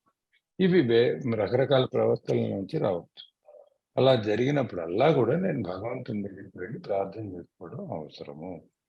ఇది ఎందుకు చెప్తున్నానంటే, నా సోబ్రైటీ కొత్తలో మొదటి సంవత్సరాల్లో నా ఆలోచనలు కానీ నా ప్రవర్తన కానీ ఎలా ఉండేదంటే, నాకు 100కు 100 భగవంతుని సాయం లేకపోతే నా వల్ల అయ్యి ఉండేది కాదు. నా ప్రవర్తన అలా చెడ్డగా ఉండేది. అందుకే ఇప్పుడు మళ్ళీ మనం మాట్లాడుకున్న బుక్ గురించి చెప్పినప్పుడు నెక్స్ట్ 10 నిమిషాలు 20 నిమిషాల్లో 3 ప్రార్థనలు ఉన్నాయండి. ఆ 3 ప్రార్థనలు నేను పూర్తిగా బట్టి రోజువారీగా రోజంతా చెప్పుకుంటూ ఉండేదాన్ని. ఎందుకంటే ప్రతికూలమైన ఆ ఆలోచనలు నా మనసు నిండా ఉన్నప్పుడు అవి తీయమని రోజంతా కోరుకోవాల్సిన అవసరం ఉంది. అలాగే రోజువారీగా ఏ రోజుకు ఆ రోజు 1 day at a time కోరుకోవాల్సిన అవసరం ఉంది. ఎందుకు ఇది నాకు అనిపించిందంటే, నేను దీని ముందు కూడా శక్తిహీనురాలనే. ఎలాగైతే మొదటి సోపానాలు నేను ఆల్కహాల్ ముందు శక్తిహీనరాలు నేను ఒప్పుకున్నాను, ఎప్పుడైతే గ్లాస్ తీసి పక్కన పెట్టానో, ఆల్కహాల్ నా జీవితం నుంచి పక్కకి వెళ్ళిందో, అప్పుడు నాకు మగవాళ్ళు కానీ, సెక్స్ కానీ, లైంగిక సంబంధాలు కానీ ఇవన్నీ కూడా నాకు మందే నా మనసుని ఎలాగా ఆహ్లాదపరిచిందో అదే ఇవి చేయడం మొదలుపెట్టాను. వీటి ముందు కూడా నేను అంతే శక్తిహీనరాలని, వీటి కూడా నాకు కావాల్సిన ఉన్నత శక్తి మాత్రమే అనేది తెలుసుకొని ప్రార్థన చేసుకుంటూ రోజువారీగా దీన్ని పక్కకు పెట్టాను. తర్వాత కార్తీక్ ఓ ప్రశ్న అడిగారు. కార్తీక్ ఏమన్నారంటే, నా విషయంలోనండి నాకు అందంగా, నాకు ఆకర్షణీయంగా అనిపించే ఎవరైనా ఆడవాళ్ళు కానీ కనిపిస్తే నా మనసులో కొన్ని భావాలు, ఒక కామవాంఛ రేగడం అనేది జరుగుతుంది. జరిగినప్పుడు అది కేవలం భావనే కదా, వెంటనే దేవుడి దగ్గరికి వెళ్ళిపోవాల్సిన అవసరం చాలా కష్టం. అలా అనిపించినప్పుడు దేవుడి దగ్గరికి పరిగెడుతూ వెళ్ళడం కష్టం. ఇది అవసరమా అని కార్తీక్ అడిగాడు. అడిగితే ఆవిడ అన్నారు, 100కి 100 పాళ్ళు దానికి ఒకటే పరిష్కారం, ఒకటే తప్పు. నా ఉద్దేశంలో నాకైతే తప్పు. 2, దీనికి 100కి 100 పాళ్ళు ఒకటే పరిష్కారం అండి, దేవుడి దగ్గరికి వెళ్తాం. నేను ఎలాంటి దాన్ని అంటే, ఒక మీటింగ్కి పోతే, ఏ మీటింగ్కి పోతే అక్కడిద్దరు నాకు ఆకర్షణీయంగా అనిపించే మగవాళ్ళు ఉన్నారు అని నాకు అనిపించిందంటే, ఆల్రెడీ నా మనసు కొంచెం గాడి తప్పి, పట్టాలు తప్పి రైలు పక్కకి వెళ్తుందని నాకే అనిపిస్తుంది. అంటే నా మనసులో ఇప్పుడు ఈ భావాలు కానీ వస్తున్నాయి అంటే, నేను దేవుడి పని చేయడానికి, దేవుడు నిర్ధారించినట్టుగా నేను పక్క వాళ్ళకి సహాయపడడానికి పనికిరాను. ఎందుకంటే నా ఆలోచనలు పక్కదారి పడుతున్నాయని అనిపించగానే ప్రార్థనకి పరిగెట్టడం, దేవుడి దగ్గరికి పరిగెట్టడం ఇవాళ నా మనసులో చాలా సహజంగా జరుగుతోంది. ఎందుకంటే చేసి అలవాటైపోయింది కాబట్టి. ఇది నాకు చాలా అవసరం. సో తప్పకుండా ఇవన్నీ కూడా ఇందులోకి వస్తాయి అని చెప్పారు Belinda. Now, Shashi has a question and Suresh has a question. Shall I go first, Ramna? Yes, you are. Hi, Belinda. I'm Shashi, an alcoholic, and everyone. Are you able to hear me? Yes. Okay, Belinda. I'm doing my step work, of which fear was one of them. Of late, I'm just thinking that, as it is said in the 12 steps, our conscious contact with God has to be made on a everyday basis or whenever you pray. Of late, I'm seeing that my conscious contact with God is a little bit lessening. And I'm also having this kind of a guilt that whenever I pray, I'm not able to concentrate that immensely what I was concentrating earlier, although it might be few minutes or few seconds. I just happen to stare at God, and sometimes I don't have anything to say other than saying thank you. So so that kind of a guilt factor is getting risen in me. I don't know how to get over this, but that is my question. My conscious contact with God, what it was earlier, before I got into regular employment to what I'm today, I think it is going on a downward graph. Is there something that I need to do more other than me praying, standing in front of him and thanking him and feeling sorry for what I'm doing? Great question. I think in the book in step 11, it'll answer it a lot more. But from a fourth step, from that angle, I have to continue to look for these things and continue to go to God. Now, my experience is I have the sense of separation from God, but if I believe that God's deep down in me, like it says on page 55, God is always there. Now, my other experience is sometimes I can tell you with this meditation and prayer practice is that, oh my gosh, I feel so connected and I feel like God uses me and I feel full of love, right? But then when I'm driven by fear and self-delusion, self-seeking and self-pity, there's no God in any of that. And so what a great opportunity to go back to God. I don't even know how many prayers in the big book. And all I've done is try to memorize some of those, or just simply, like you said, a thank you or God help.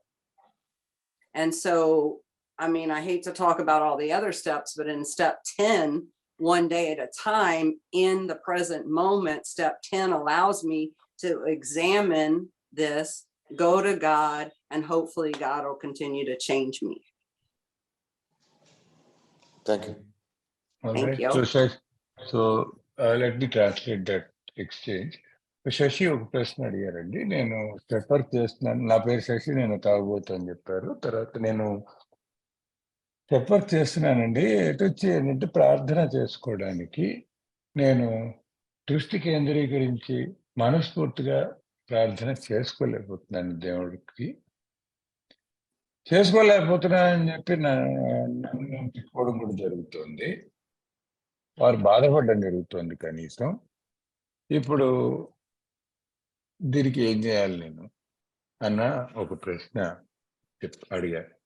అయితే బిలిండా ఏమన్నారంటే, ఇది 11వ సోపానం వివరణలో ఇంకా బాగా విదితంగా చెప్పారండి. ఇప్పుడు 2 పుస్తకాలను కూడాను పెట్టచ్చు. ఏంటంటే మనం 10లో ప్రతిసారి 10వ సోపానంలో ప్రతిదీ వెతుక్కుంటూ ఉండడం, అవి నాకు ఏమి అడ్లు కలుగుతున్నాయి భగవంతునికి నాకు మధ్యన, కాన్షియస్ కాంటాక్ట్ అంటే ఆత్మగత సాన్నిహిత్యం పెంచుకోవడానికి అడ్లు ఏమిటి అన్న విషయం మనం 10లో ఆవిష్కరిస్తూ ఉంటాం. 11లో ప్రార్థనా ధ్యానాల ద్వారా ఆయనకు అప్పగించి మరింత దగ్గర అవడానికి ప్రయత్నిస్తామండి.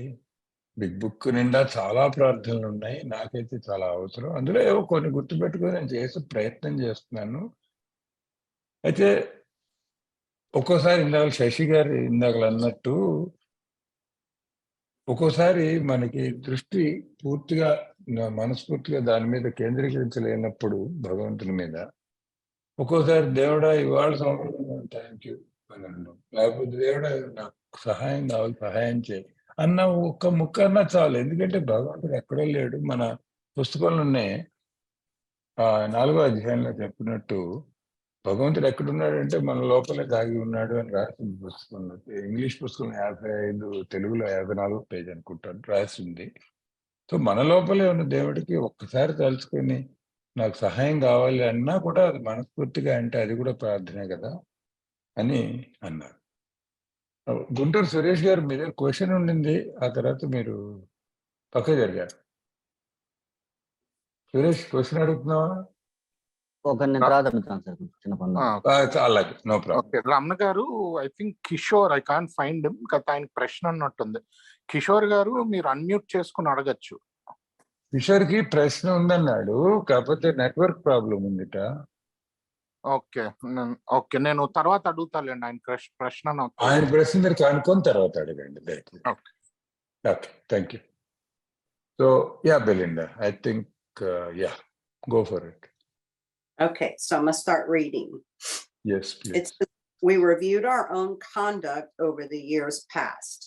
And here's the questions. It says, where had we been selfish, dishonest, or inconsiderate? Whom had we hurt? Did we unjustifiably arouse jealousy, suspicion, bitterness? Where were we at fault? What should we have done instead? So there's the 9 questions. It says we got this all down on paper and looked at it. In this way, we tried to shape a sane and sound ideal for our future sex life. We subjected each relation to this test. Was it selfish or not? Here's the first prayer. It says, we asked God to mold our ideals and help us live up to them. We remembered always that our sex powers were God-given and therefore good, neither to be used lightly or selfishly, nor to be despised or loathed.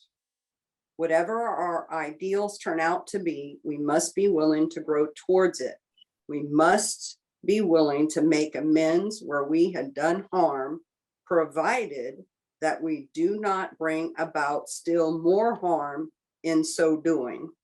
In other words, we treat sex as we would any other problem. In meditation, here's another prayer. We ask God what we should do about each specific matter. The right answer will come if we want it. Okay, I'm gonna stop right there. Perfect. So let me read those, Belinda. Thank you. So ఇప్పుడు Belinda మన 68వ page అండి పుస్తకంలో అక్కడ 3 పారాగ్రాఫ్లు చదివి కొంచెం వ్యాఖ్యానం చేస్తూ చదివారు. నేను చదువుతానండి మన పుస్తకంలోంచి. గడిచిన సంవత్సరాల యొక్క మా ప్రవర్తనను మేము సమీక్షించుకున్నాం. ఏ విషయంలో మేము స్వార్థపరులుగాను, నిజాయితీ లేనివారుగాను, ఇతరులను పట్టించుకోకుండాను ఉంటూ వచ్చాం. మేము ఎవరిని బాధ పెట్టాం? మేము ఎవరి విషయంలోనైనా అన్యాయంగా అసూయ, అనుమానం, ద్వేషం రగిలేలా ప్రవర్తించామా? మనం ఎక్కడ తప్పు చేశాం? తప్పు బదులు ఏమి చేసి ఉండాల్సింది? ఈ విషయాన్ని ఒక కాగితం మీద రాసి చూసుకున్నాం అని ఉంది కాబట్టి ఇక్కడ ఇప్పుడు చదివినవి 9 ప్రశ్నలండి. ఈ 9 ప్రశ్నలే సెక్స్ జాబితా కింద ఈ ప్రశ్నలు వాటికి సంబంధించిన జవాబులు రాసుకోవడమే జాబితా అని మొదటి విషయం చెప్పారు. తర్వాత చదువుతూ ఈ విధంగా మా భవిష్యత్ సెక్స్ జీవితం గురించి ఒక దృఢమైన అర్థవంతమైన ఆదర్శాన్ని మలుచుకోవడానికి మేము ప్రయత్నించాం. ప్రతి సంబంధాన్ని ఇది స్వార్థంతో కూడినదా కాదా అని ప్రశ్నించుకుంటూ వచ్చాం. మా ఆదర్శాలను చక్కగా మలచమని, మేము వాటికి అనుగుణంగా నడుచుకునేలా చేయమని మేము భగవంతుడిని వేడుకున్నాము. ఇప్పుడు చదివిన వాక్యం ప్రార్థన. మా ఆదర్శాలని చక్కగా మలచమని, మేము వాటికి అనుగుణంగా నడుచుకునేలా చేయమని మేము భగవంతుడిని వేడుకున్నాం అన్నది ప్రార్థన, మొదటి ప్రార్థన. మన లైంగిక శక్తులు దైవ ప్రసాదమని, కాబట్టి మంచివేనని మేము ఎల్లప్పుడూ జ్ఞప్తిలో ఉంచుకుంటాం. వాటిని అల్పంగా కానీ లేదా స్వార్థంతో కానీ ఉపయోగించకూడదు. అలాగే నీచంగా ఎంచకూడదు, అసహించుకోనక్కర్లేదు. మా ఆదర్శాలు ఎలా రూపుదిద్దుకుంటున్నా వాటికి అనుగుణంగా ఎదగటానికి మేము అంగీకారం కలిగి ఉండాలి. ఎక్కడైతే హాని చేశామో దాన్ని సరిదిద్దడానికి అంగీకారం కలిగి ఉండాలి. అయితే ఇలా సరిదిద్దుకునేటప్పుడు మరింత హాని జరగకుండా చూడాల్సి ఉంది. మరో విధంగా చెప్పాలంటే సెక్స్ను కూడా ఇతర సమస్యల్లాగే భావిస్తాము. ఇప్పుడు వచ్చేది ప్రార్థన అండి. మా ధ్యానంలో ప్రతి ప్రత్యేక విషయం గురించి మేము ఏం చేయవలసి ఉంటుంది అంటూ భగవంతుణ్ణి అడుగుతాం. మనం మనస్ఫూర్తిగా కోరుకుంటే సరైన సమాధానం వచ్చి తీరుతుంది. ఇప్పటికీ 2 ప్రార్థనలు చెప్పారు ఈ రాయడంలోనే. ఆవిడ మళ్ళీ ముందుగా ముందు కార్తీక్ చేస్తారు. Karthik, question please. ఇది కిషోర్ గారి ప్రశ్న అండి. ఆయనకి కనెక్షన్ రాక మనకి భార్యతో ఇప్పుడు ఆయన 4th స్టెప్ రాస్తున్నారు. నేను ఆల్రెడీ పార్ట్లీ ఆన్సర్ చేశాను ఆయనకి. అయితే ఏంటంటే 4th స్టెప్లో భార్యతో రోజు వచ్చే విసుగు, ఎందుకంటే అది రిపీట్, ఆయన ప్రశ్న ఏమనుకుంటున్నానంటే అది రిపీట్ అవుతూ ఉంటుంది కదా భార్యతోటి రోజు వచ్చే విసుగు, అది ఎలాగా రిజన్మెంట్స్ లో రాసి సాల్వ్ చేయగలుగుతాం అని అడుగుతున్నారు. ఇది లాస్ట్కి పెట్టుకోవచ్చు కావాలంటే రమణ గారు, ఎందుకంటే ఇది రిజన్మెంట్ కి సంబంధించింది కదా. Okay, fine. If you want to postpone, we can postpone that to the end. But let us remember, Karan, could you please remember that? Just make a note, right? Just so I don't forget, because I do forget lots of things. So, Karthik, did you have another question of your own, or are you No, I'm going to lower my hand. Thank you. Thank you. Rajkumar, did you have a question, please? అంటే ఇలాంటి situations మనకు వస్తాయా? ఇప్పుడు suppose ఒక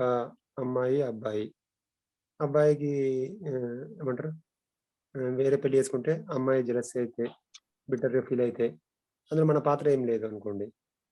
so అప్పుడు ఆ situation ఎలా deal చేయాలి?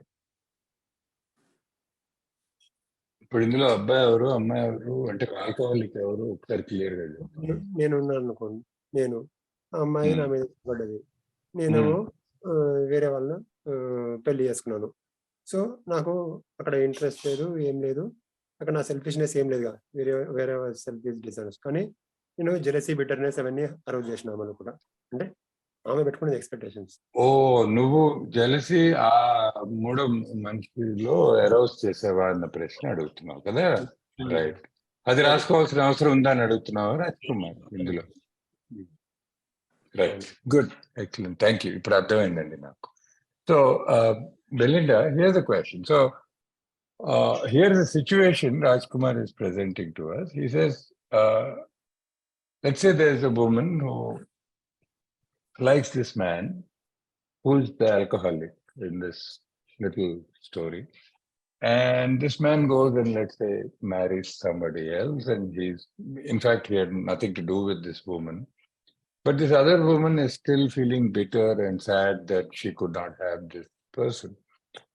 But this man is merrily having his own life and so on and so forth. Now, would it count as arousing bitterness, jealousy, etc. in this other woman whom he had no interest to begin with in the first place, but she had harbored some desire, hope, etc. in him? So is he writing the inventory or is she? He's writing the inventory. He's not even an alcoholic, probably. She's just somebody else. Yeah, so if he's writing the inventory, it is going to be looking at his conduct and whether or not he is arousing jealousy. And if he's not, there's nothing to write about. Simple. Thank you. Let me say this. So what I'm thinking is when we do this, well, you want to answer that? And then before you answer another question, I want to ask you something. Go ahead. Okay. So Rajkumar అడిగిన ప్రశ్నకి జవాబు ఏం చెప్పారంటేనంటే, ఇది ఇప్పుడు రాజ్కుమార్ చెప్పిన ఈ సందర్భంలో అతను ఇన్వెంటరీ రాసినప్పుడు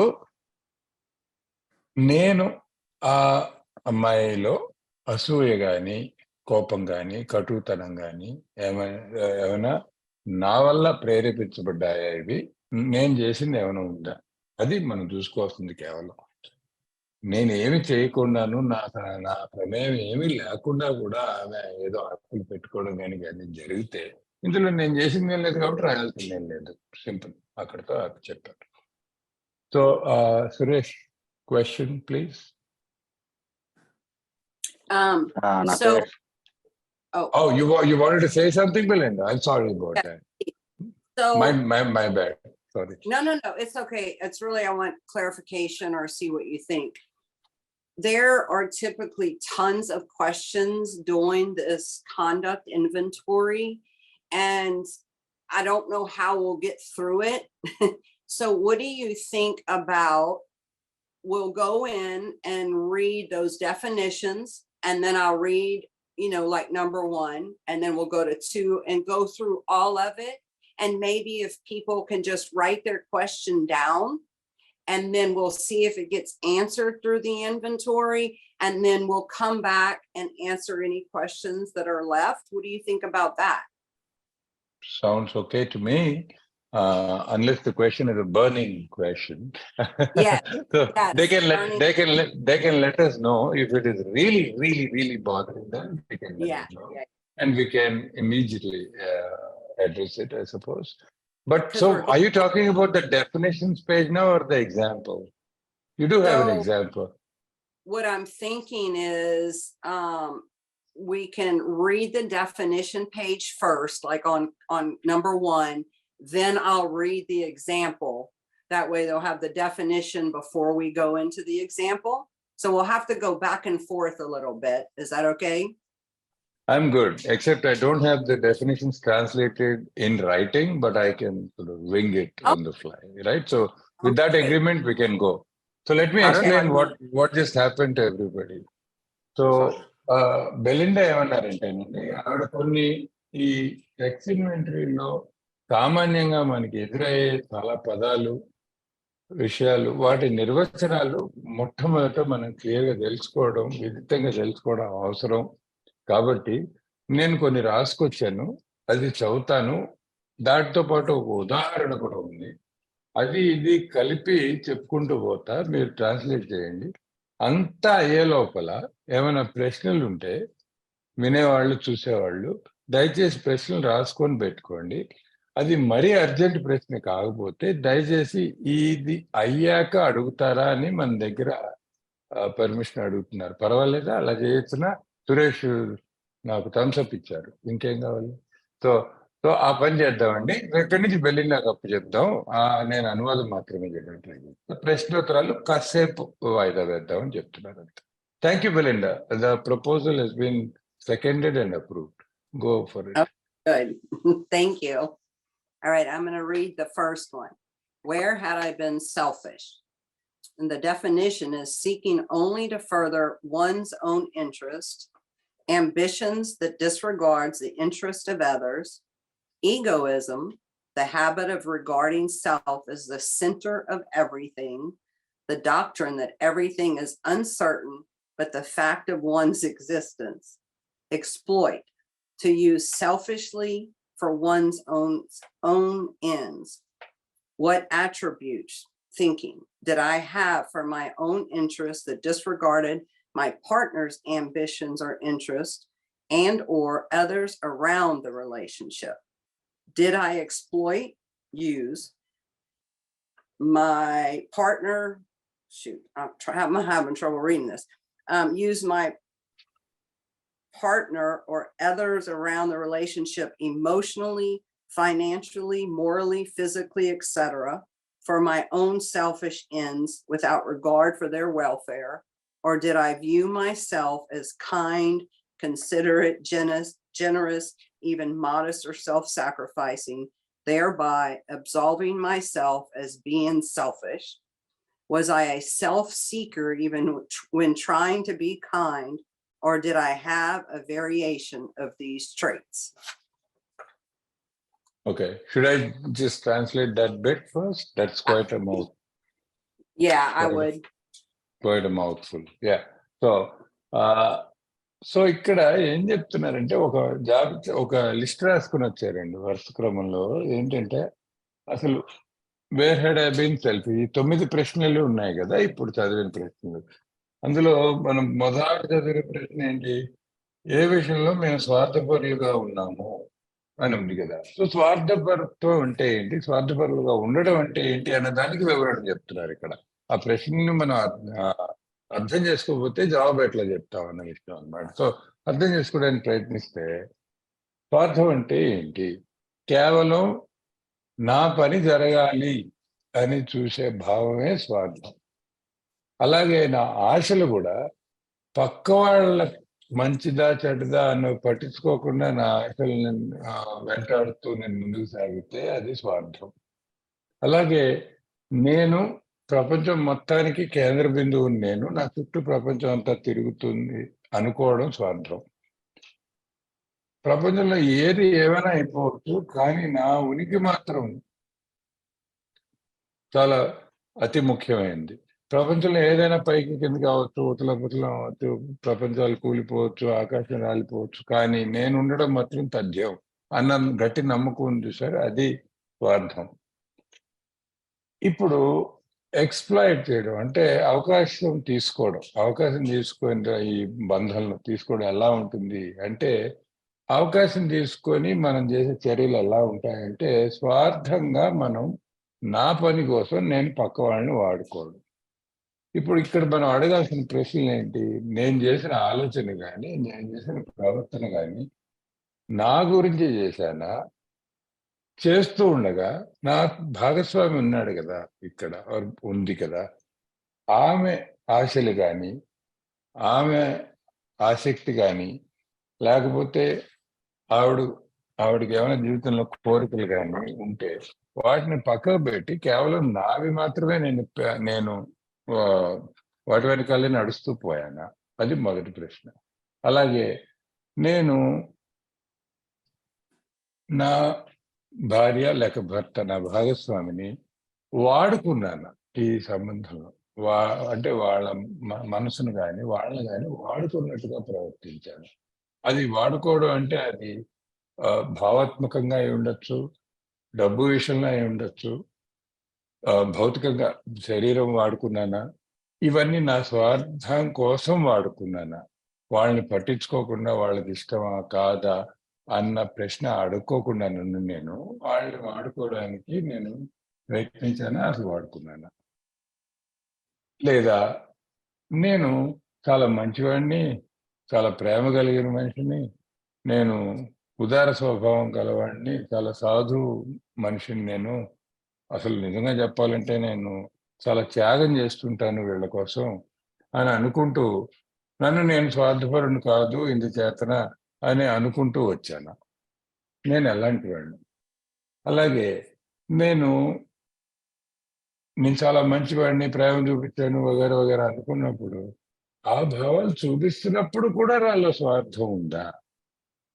లేకపోతే స్వార్థం దాగి ఉందా ఇలాంటి మంచి చర్యలు చేసినప్పుడు కూడా? ఇవి నేను స్వార్థం అంటే కేవలం నిక్కచ్చిగా స్వార్థం కాదండి, ఇవన్నీ స్వార్థం కిందకు వస్తాయి అని చెప్తున్నారు. Yes Belinda. Okay, so I'm gonna read the example of what I wrote, if you want to put that up. Yeah, Telugu. Do you want the English or you want the English, right? So you want It to doesn't read. matter. You can put it up in the So, other language. I'll just read yeah, from we'll what put it I up in have. our language, because if you have it Yeah. with you, you read the English. Does that Okay, work? great. Perfect. Super. Thank you, Belinda. So, Yeah, one second. No, there are some English audience too, so might as well put it in English and then Telugu, if you don't mind. I'm gonna read it in English. So whatever y'all want, whatever you think's Yeah. best. So yeah, I think we can switch back and forth because there are some English audience. Yeah. Okay. All right. Where had I been selfish? So for me, the shortest definition of selfish is thinking only about me. So it says, only thinking about what I want, need, and feel. I'm condescending, overreact, I withhold sex, or use it to get what I want. I'm not uplifting or supportive. I want him to change so I feel better. Flirt, manipulate in many ways to get him to love me or not get mad. I have negative thinking about the relationship. I nag and I'm prideful. So sex సంబంధిత ప్రవర్తన జాబితా 68వ page. మొదటి ప్రశ్న, ఏ విషయంలో నేను స్వార్థపరునిగా ఉన్నాను? దానికి సమాధానం వచ్చేసి, కేవలం నాకేం కావాలి, నాకేది అవసరం, నా భావాల సంగతి ఏంటి అని ఆలోచిస్తూ ఉంటాను. అవతల వారి పట్ల చిన్న చూపు, మితిమీరిన ప్రతిస్పందన, సెక్స్కి ఒప్పుకోకుండా బిగపెడతాను, లేక నాకు కావాల్సింది సాధించుకోవడానికి దాన్ని వాడుకుంటాను.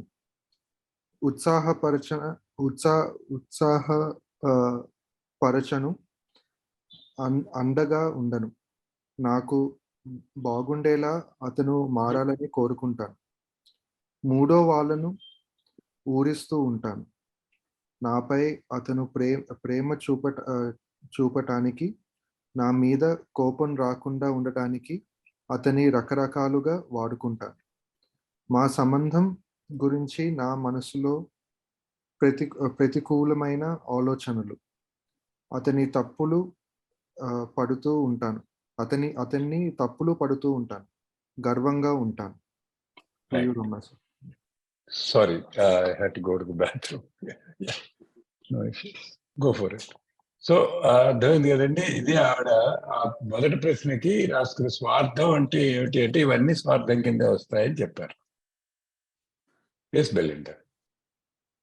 Okay, so I'm going to read the number 2 definition and explanation. It says, where had I been dishonest, disposed to lie, cheat, or steal, not worthy of trust or belief?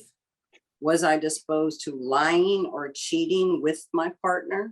Did I steal from them or cheat them emotionally, their time, money, or resources? Based on my attitude and actions, was I worthy of trust or belief? Was I dishonest overtly or by way of omission? Fears or beliefs I withheld or avoided within myself, emotionally, physically, mentally, spiritually, etc. Self-delusion, a false belief or opinion. Do I hold a false belief or opinion? Did I compromise their integrity or mine by not being true? Right. So ఇప్పుడు రెండో ప్రశ్న వచ్చేవాడికి నిజాయితీ లేకపోవడం గురించి ఉంది. మనం ఇందాక చదివిన దాంట్లో మేము నిజాయితీ లేని వారుగా ఎక్కడ ఉంటూ వచ్చాం అన్న ప్రశ్నకి ఈ నిజాయితీ లేకపోవడం అంటే ఏంటి అన్నదానికి ఒక నిర్వచనం, రకరకాల విషయాలు నిజాయితీ లేకపోవడంలో ఉంటాయి అని చెప్తూ ఏం చెప్తున్నారంటే, ఒకటి అబద్ధాలు చెప్పడం, మోసం చేయటం, దొంగిలించటం, ఇవన్నీ కూడా నిజాయితీ లేకపోవడంలోనే. అలాగే విశ్వాసాన్ని కానీ నమ్మకాన్ని కానీ ఇతర పక్క వాళ్ళు నన్ను విశ్వసించడానికి కానీ నమ్మకం పెట్టడానికి కానీ నాలో నేను అర్హురాలను అవునా కాదా, అర్హుడిని అవునా కాదా, నేను నా భాగస్వామితో అబద్ధాలు చెప్పానా, వాళ్ళని మోసం చేశానా, వాళ్ళ నుంచి దొంగిలించానా, వాళ్ళని వేరే విధంగా ఏమైనా మోసం చేశానా. ఈ దొంగతనం చేయడం అన్నది మానసికంగా అంటే భావాల విషయంలో అవ్వచ్చు, వాళ్ళ సమయాన్ని దొంగిలించానా అది కూడా అవ్వచ్చు, వాళ్ళ డబ్బును దొంగిలించానా అది అవ్వచ్చు, వాళ్ళ వేరే వనరులు ఏమైనా నేను అవసరమైన దానికంటే ఎక్కువ చెప్పకుండా తీసుకున్నానా అవి కూడా అవ్వచ్చు. అలాగే నా ఆలోచన, నా చర్యలు విశ్వాసాన్ని కానీ నమ్మకాన్ని కలిగించేలా ఉన్నాయా లేవా.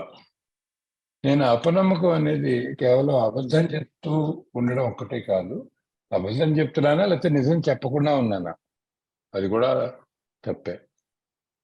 నా భయాలు కానీ నా నమ్మకాలు కానీ నాలో నేనే చెప్పకుండా వాళ్ళకి దాచుకున్నాను నాలో నేనే. ఇవి మళ్ళీ భావాలకు కానీ భౌతిక విషయాలకు కానీ లేకపోతే మానసిక విషయాలకు కానీ ఆధ్యాత్మిక విషయాలకు కానీ దేనికైనా సంబంధించినవి అయి ఉండొచ్చు. అలాగే నన్ను నేను భ్రమ పెట్టుకుంటూ ఉన్నాను.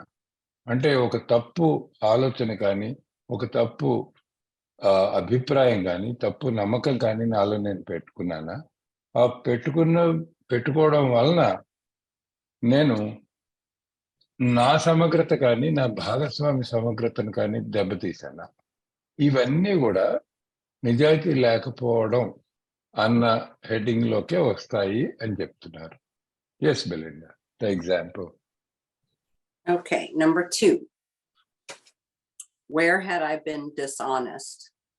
I have unrealistic expectations. I think I am better than him. Not being authentic, vulnerable, or communicate. I avoid issues. I hide money. I minimize or exaggerate. I play God. Rely on my beliefs, thinking, and ideas. I present my false self, the persona, and I lie. ఇప్పుడు రెండో దాంట్లో ఆవిడ ఉదాహరణలో రెండో ప్రశ్నకి జవాబు ఆవిడ చెప్పింది తెలుగులో చెప్పుకుంటే, ఏ విషయంలో నేను నిజాయితీ లేనివానిగా ఉన్నాను. నా ఆశలు ఆకాశాన్ని అంటుంటాయి, తనకన్నా నేను గొప్ప అనే భావన నాకుంది. అతనితో ఉన్నదాన్ని ఉన్నట్లుగా ఉండను. నా దౌర్బల్యం తెలియకుండా దాచుకుంటాను ఆయన దగ్గర. 4 మాటలు పంచుకునే అలవాటు లేదు. విషయాలను దాటివేస్తూ ఉంటా. డబ్బులు దాస్తా ఆయన దగ్గర. విషయాలని తక్కువైనా చేస్తాను లేకపోతే ఎక్కువైనా చేస్తాను, సమంగా ఎప్పుడు చూడను. నేను భగవంతునిలాగా ప్రవర్తిస్తూ ఉంటా మా సంబంధంలో. నా నమ్మకాలు, ఆలోచనలు, ఉపాయాలు వీటి మీదే ఆధారపడతాను. అతని ముందు ఒక బూటకపు మనిషిలాగా ప్రత్యక్షం అవుతాను. అంటే నేనేమిటో అసలుగా ప్రత్యక్షం అవను. అబద్ధాలు చెప్తూ ఉంటా. ఇవన్నీ కూడా నిజాయితీ లేని దానికి తార్కాణాలని చెప్తున్నారు.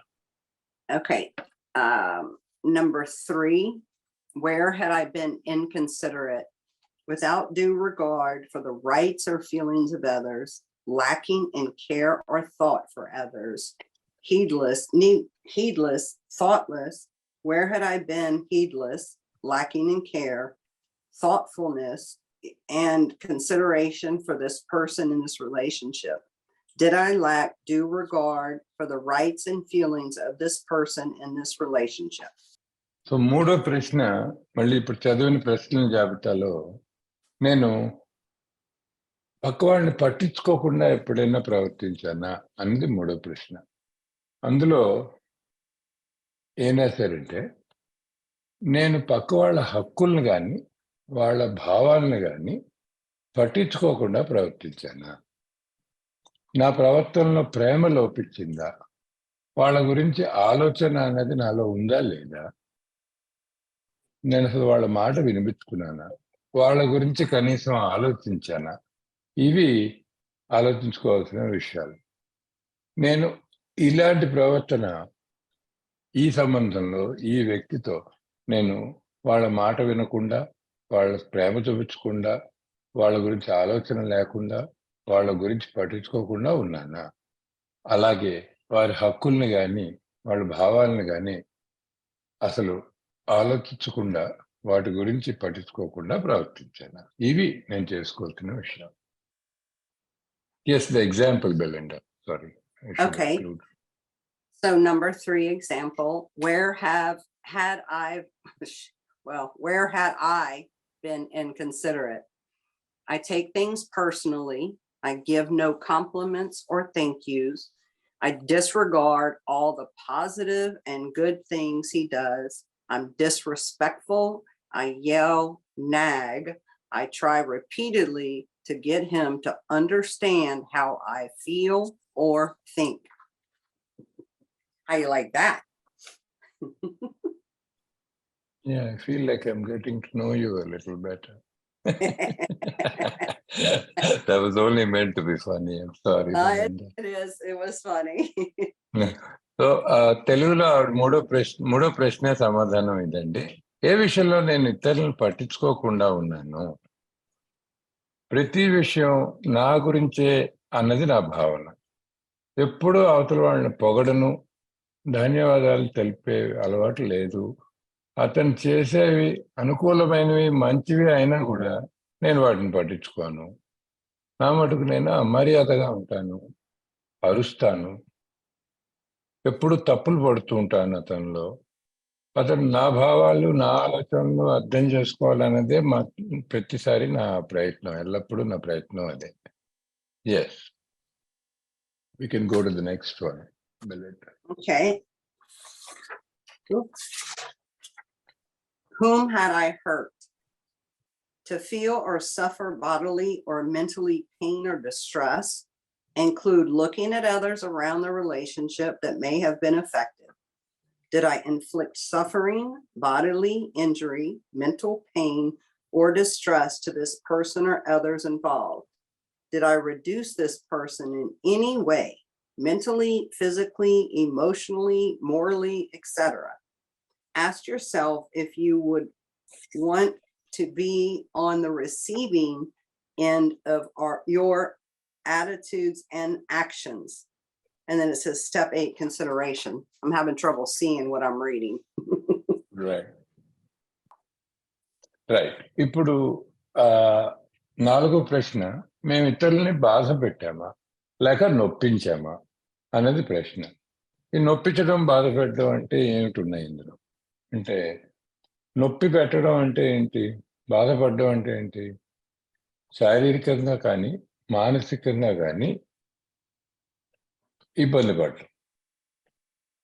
సో ఇందులో నేను అడగాల్సిన ప్రశ్నలు ఏంటంటే, నేను పక్కవారి మీద శారీరకంగా కానీ మానసికంగా కానీ వాళ్ళు బాధపడేలాగా చేశానా, లేకపోతే చుట్టుపక్కల వాళ్ళు ఎవరైనా వాళ్ళకి కానీ ఈ బాధ కలిగించానా, ఆ మనిషిని నేను శారీరకంగా, మానసికంగా, భావాత్మకంగా లేక నైతికంగా తక్కువ చేసేలాగా ప్రవర్తించానా, వాళ్ళు తక్కువగా అనిపించేలాగా. ఇవన్నీ అడిగినప్పుడు మనం ఒక ప్రశ్న అడుగుకోవాలి. ఏంటంటే, పరిస్థితి తారుమారయ్యి అటు ఇటు అయ్యి ఆ మనిషి నన్ను నా పట్ల ఇలా ప్రవర్తించి ఉంటే నాకు అది సబబుగా అనిపిస్తుందా అని ఒక్కసారి మనం ప్రశ్నించుకోవాలి అని చెప్తుంది. Yes, Belinda, we can go to the example on 4. Sorry. Whom had I hurt? Him and myself, mentally, emotionally, and spiritually. Others that witnessed my behavior. People that I gossiped to about the situation. The children, the parents, well, and the list goes on. ఇప్పుడు 4వ ప్రశ్న జవాబు అండి. ఆవిడ ఉదాహరణకి నేను ఎవరిని బాధ పెట్టాను? ఎవరిని బాధ పెట్టానంటే అతన్ని, నన్ను కూడా మానసికంగా, భావాత్మకంగా, ఆధ్యాత్మికంగా నేను గాయపరిచాను. అలాగే నా ప్రవర్తన గమనించే ఇతరులు ఉన్నారు, వాళ్ళు కూడా బాధ పెట్టినట్టే. ఎవరితో అయితే ఈ విషయాల గురించి నేను చాలా చెప్తుంటాను, స్నేహితురాలు కావచ్చు, ఇంకోళ్ళు కావచ్చు, వాళ్ళని బాధ పెట్టినట్టే. అలాగే పిల్లలు, అలాగే తల్లిదండ్రులు, అత్తమామ, అతని తల్లిదండ్రులు, నా తల్లిదండ్రులు, అందరినీ బాధ పెట్టినట్టే అని. ఇదంతా కూడా నేను ఎవరిని బాధ పెట్టాను, ఎవరిని గాయపరిచాను, ఎవరిని నొప్పించాను అన్నది జవాబు చెప్పారు. ఈ లోపల ప్రశ్నలు రాసుకోమని మనకి చెప్పారండి. ఈ ప్రతి ప్రశ్న జవాబుల్లో మనకి ఎన్నో ప్రశ్నలు ఉండొచ్చు. మనకి ఏమైనా క్వశ్చన్స్ ఉంటే పక్కన రాసుకోండి, లేక గుర్తు పెట్టుకోండి. అంతా అయినాక ఈ 9 ఇప్పుడు 4 అయ్యాయి కదా, 9 ప్రశ్నలు జవాబులు అయ్యాక ఆవిడ ఉదాహరణలో అప్పుడు మనం అక్కడికి వెళ్ళొచ్చు. Yes, Belinda, we are ready with number 5. All right, thank you. Sure. Number 5, did I unjustifiably arouse jealousy? And the definition is mental uneasiness from suspicion or fear and rivalry, unfaithfulness, etc. Vigilance in maintaining or guarding something. What things did I say or do to create mental uneasiness or fear of rivalry with my partner? Was I unfaithful? What was I trying to gain, retain, or protect by invoking jealousy in my partner? And or was I jealous of my partner? If I did have jealousy within myself towards my partner, go back and list this instance in our grudge and or fear inventory. And then in parentheses, jealousy is a form of resentment and fear. So నేను ఇక్కడ ప్రశ్న ఎలా రాసిందంటే అండి, big book లో, మేము ఎవరి విషయంలో అయినా అన్యాయంగా అసూయ కలిగించామా, అసూయ కలిగించేలా కలిగించామా అన్నది 5వ ప్రశ్న. అసూయ కలిగించడం అంటే ఏమిటి అంటే, అసూయ అంటే ఏంటి అంటే అనుమానం లేక భయం వల్ల వచ్చే భావం. ఎలాంటి భయం? ఎవరితో అయినా పోటీ ఉంది అన్న భయం, లేకపోతే అవతల మనిషి మనకి ద్రోహం చేస్తారు అన్న భయం. ఈ భయాలు కానీ లేకపోతే అనుమానం కానీ వాటి వల్ల వచ్చేది అసూయ అని ఇక్కడ నిర్వచనం రాసింది. అలాగే ఈ అసూయ వల్ల వచ్చేది ఏంటంటే ఎప్పుడు కూడా అప్రమత్తంగా ఉండడం, ఆలోచనలను మన మాటల్లోనూ. కాబట్టి నేను ఏమైనా అన్నానా ఈ భాగస్వామితో, దానివల్ల అవతల వాళ్ళకి ఈ భయం అనిపించిందా, ఎవరితో అయినా పోటీ భావం అనిపించేలాగా నేను కలుగజేశాను అలాంటి భావం, లేకపోతే నేను నా భాగస్వామి అంటే అసూయ కలిగి ఉన్నానా వాళ్ళ రకరకాల విషయాల గురించి, నాకు భావం ఏమైనా వాళ్ళంటే అసూయ ఉందా, నా దగ్గరే నా లోపలే నా భాగస్వామి అంటే అసూయ ఉంటే అది వెళ్ళి వెనకాల మన రిసెంట్మెంట్లో రాసుకోవాలి, భయంలో రాసుకోవాలి. ఎందుకంటే ఇక్కడ చెప్పిన ముఖ్య విషయం, అసూయ ఒక కోపానికి, ఒక భయానికి కూడా సూచన. సో ఇందాక చెప్పిన మొన్న ఇవాళ చేసిన 2 జాబితాల్లో కూడా దానికి మళ్ళీ స్థానం ఉంది.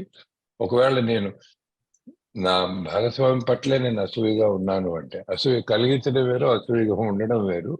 అసూయ కలిగించినవి ఇక్కడ రాసుకుందాం, అసూయ నాకే ఉంటే వాళ్ళ పట్ల అవి అక్కడ కూడా రాసుకోవాల్సిన అవసరం ఉంది అని గుర్తు చేస్తున్నారు. Yes, the example, Belinda. All right, number 5. Did I unjustifiably arouse jealousy? Always being on my phone or hiding my phone, deleting messages or Google history, flirt, cheat, many attempts to try to make myself more lovable or desirable in manipulative ways. I bring up past relationships. ఐదో ప్రశ్న ఇంగ్లీష్లో చదివారు, ఇప్పుడు తెలుగులో చదువుదామండి. 5, నేను అన్యాయంగా అసూయ రగిలేలా ప్రవర్తించానా? ఎప్పుడు ఫోన్ పట్టుకుని ఉంటాను. ఇది ఆవిడ ఉదాహరణ, ఆవిడ విషయం. ఎప్పుడు ఫోన్ పట్టుకుని ఉంటాను, లేక నా ఫోన్ దాచేస్తా. నా మెసేజ్లు నేను ఇంటర్నెట్లో చూసిన సైట్లో ఆ చరిత్ర మొత్తం తుడిచిపెడుతూ ఉంటాను. ఇతర మగవాళ్ళ సమక్షంలో కవింపుగా అంటే సరసంగా ప్రవర్తించడం, మోసం చేస్తాను. మరింత ఎక్కువ ప్రేమించదగ్గదానిగా, వాంఛింపదగ్గదానిగా నేను ఉండాలని ఎంతో నేర్పుతో ఎన్నో ప్రయత్నాలు చేస్తూ ఉంటాను. పాత సంబంధాలని పదే పదే ప్రస్తావిస్తూ ఉంటాను మా సంభాషణలో.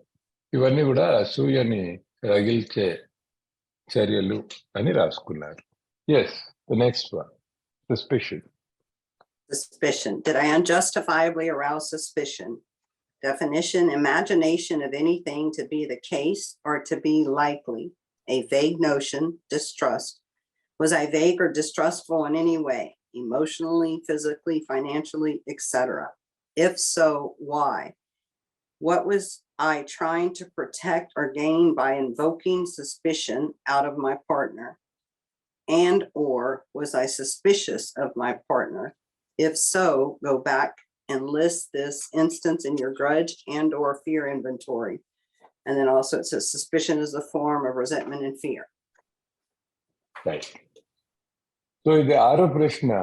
నేను అన్యాయంగా ఇతరుల్లో, ముఖ్యంగా నా భాగస్వామిలో, ఈ సంబంధంలో ఆ భాగస్వామికి అనుమానం కలిగేలాగా చేశాను. అనుమానం అంటే ఏమిటి? అనుమానం అంటే ఉన్నది లేనట్టు, ఉందా లేదా అన్న ఒక కల్పన మనసులో. అలాగే అస్పష్టత, అనుమానం అంటే స్పష్టంగా ఇది అది కాకుండా మధ్యలో విషయమే అనుమానానికి దారి తీస్తుంది. అలాగే నమ్మకం లేకపోవడం, అది కూడా అనుమానానికి పునాది. నేను ఎప్పుడైనా మాట్లాడినప్పుడు కానీ నా ప్రవర్తనలో కానీ అస్పష్టత కనిపించిందా? స్పష్టంగా చెప్పలేకపోవడం, లేకపోతే చేయలేకపోవడం, లేకపోతే అవతల వాళ్ళ మీద నమ్మకం లేనట్టుగా ప్రవర్తించానా నా భాగస్వామితో? ఇది మళ్ళీ డబ్బు విషయంలో కావచ్చు, శరీర విషయంలో కావచ్చు, భావాల విషయంలో కావచ్చు, ఏ విషయంలో అయినా. ఒకవేళ అలా చేసి ఉంటే ఎందుకు అలా ప్రవర్తించాను? అలా ప్రవర్తించినప్పుడు నా ఉద్దేశం ఏంటి? నేను దేన్నైనా భద్రపరచుకోవడానికి ప్రయత్నిస్తున్నానా, లేకపోతే ఏమైనా లాభం పొందడానికి ప్రయత్నిస్తున్నానా అనేది నేను ఆలోచించుకోవాలి. ఎందుకంటే ఇది నా భాగస్వామితో నేను అనుమానం రగిలే ప్రవర్తన చేస్తున్నానంటే ఎందుకు చేస్తున్నానని లోతుగా పరిశీలించుకోవాల్సిన అవసరం ఉంది. అలాగే ఆఖరి విషయం, నాకు నా భాగస్వామి మీద అనుమానం ఉందా? నేను అనుమానం రగల్చడం, రగిలేలాగా ప్రవర్తించడం ఒక ఎత్తు అయితే, నాకు అతని మీద కానీ ఆమె మీద కానీ అనుమానం ఉందా? ఒక్కవేళ కానీ ఉంటే వెళ్ళి రిసెంట్మెంట్ జాబితాలో పేరు రాసుకోవాల్సిన అవసరం ఉంది. అలాగే భయాల జాబితాలో కూడా ఇది రాసుకోవాల్సి ఉంది. ఇందాక ఎలాగైతే మనం అసూయ గురించి చర్చించామో అదే విధంగా అనుమానం కూడా అక్కడ 2 చోట్ల ఉండాలి. ఎందుకంటే అనుమానం కూడా ఒక రకమైన రిసెంట్మెంట్ లోకి వస్తుంది, ఒక రకమైన భయంలోకి వస్తుంది. రెండింటికి సంబంధం ఉంది అని మళ్ళీ గుర్తు చేశారు.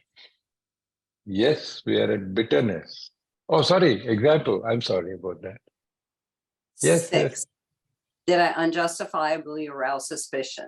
Not coming home when I said I would, not being honest or authentic, hiding my phone and deleting its content, being mean and bitter, aloof, the silent treatment, and I avoid.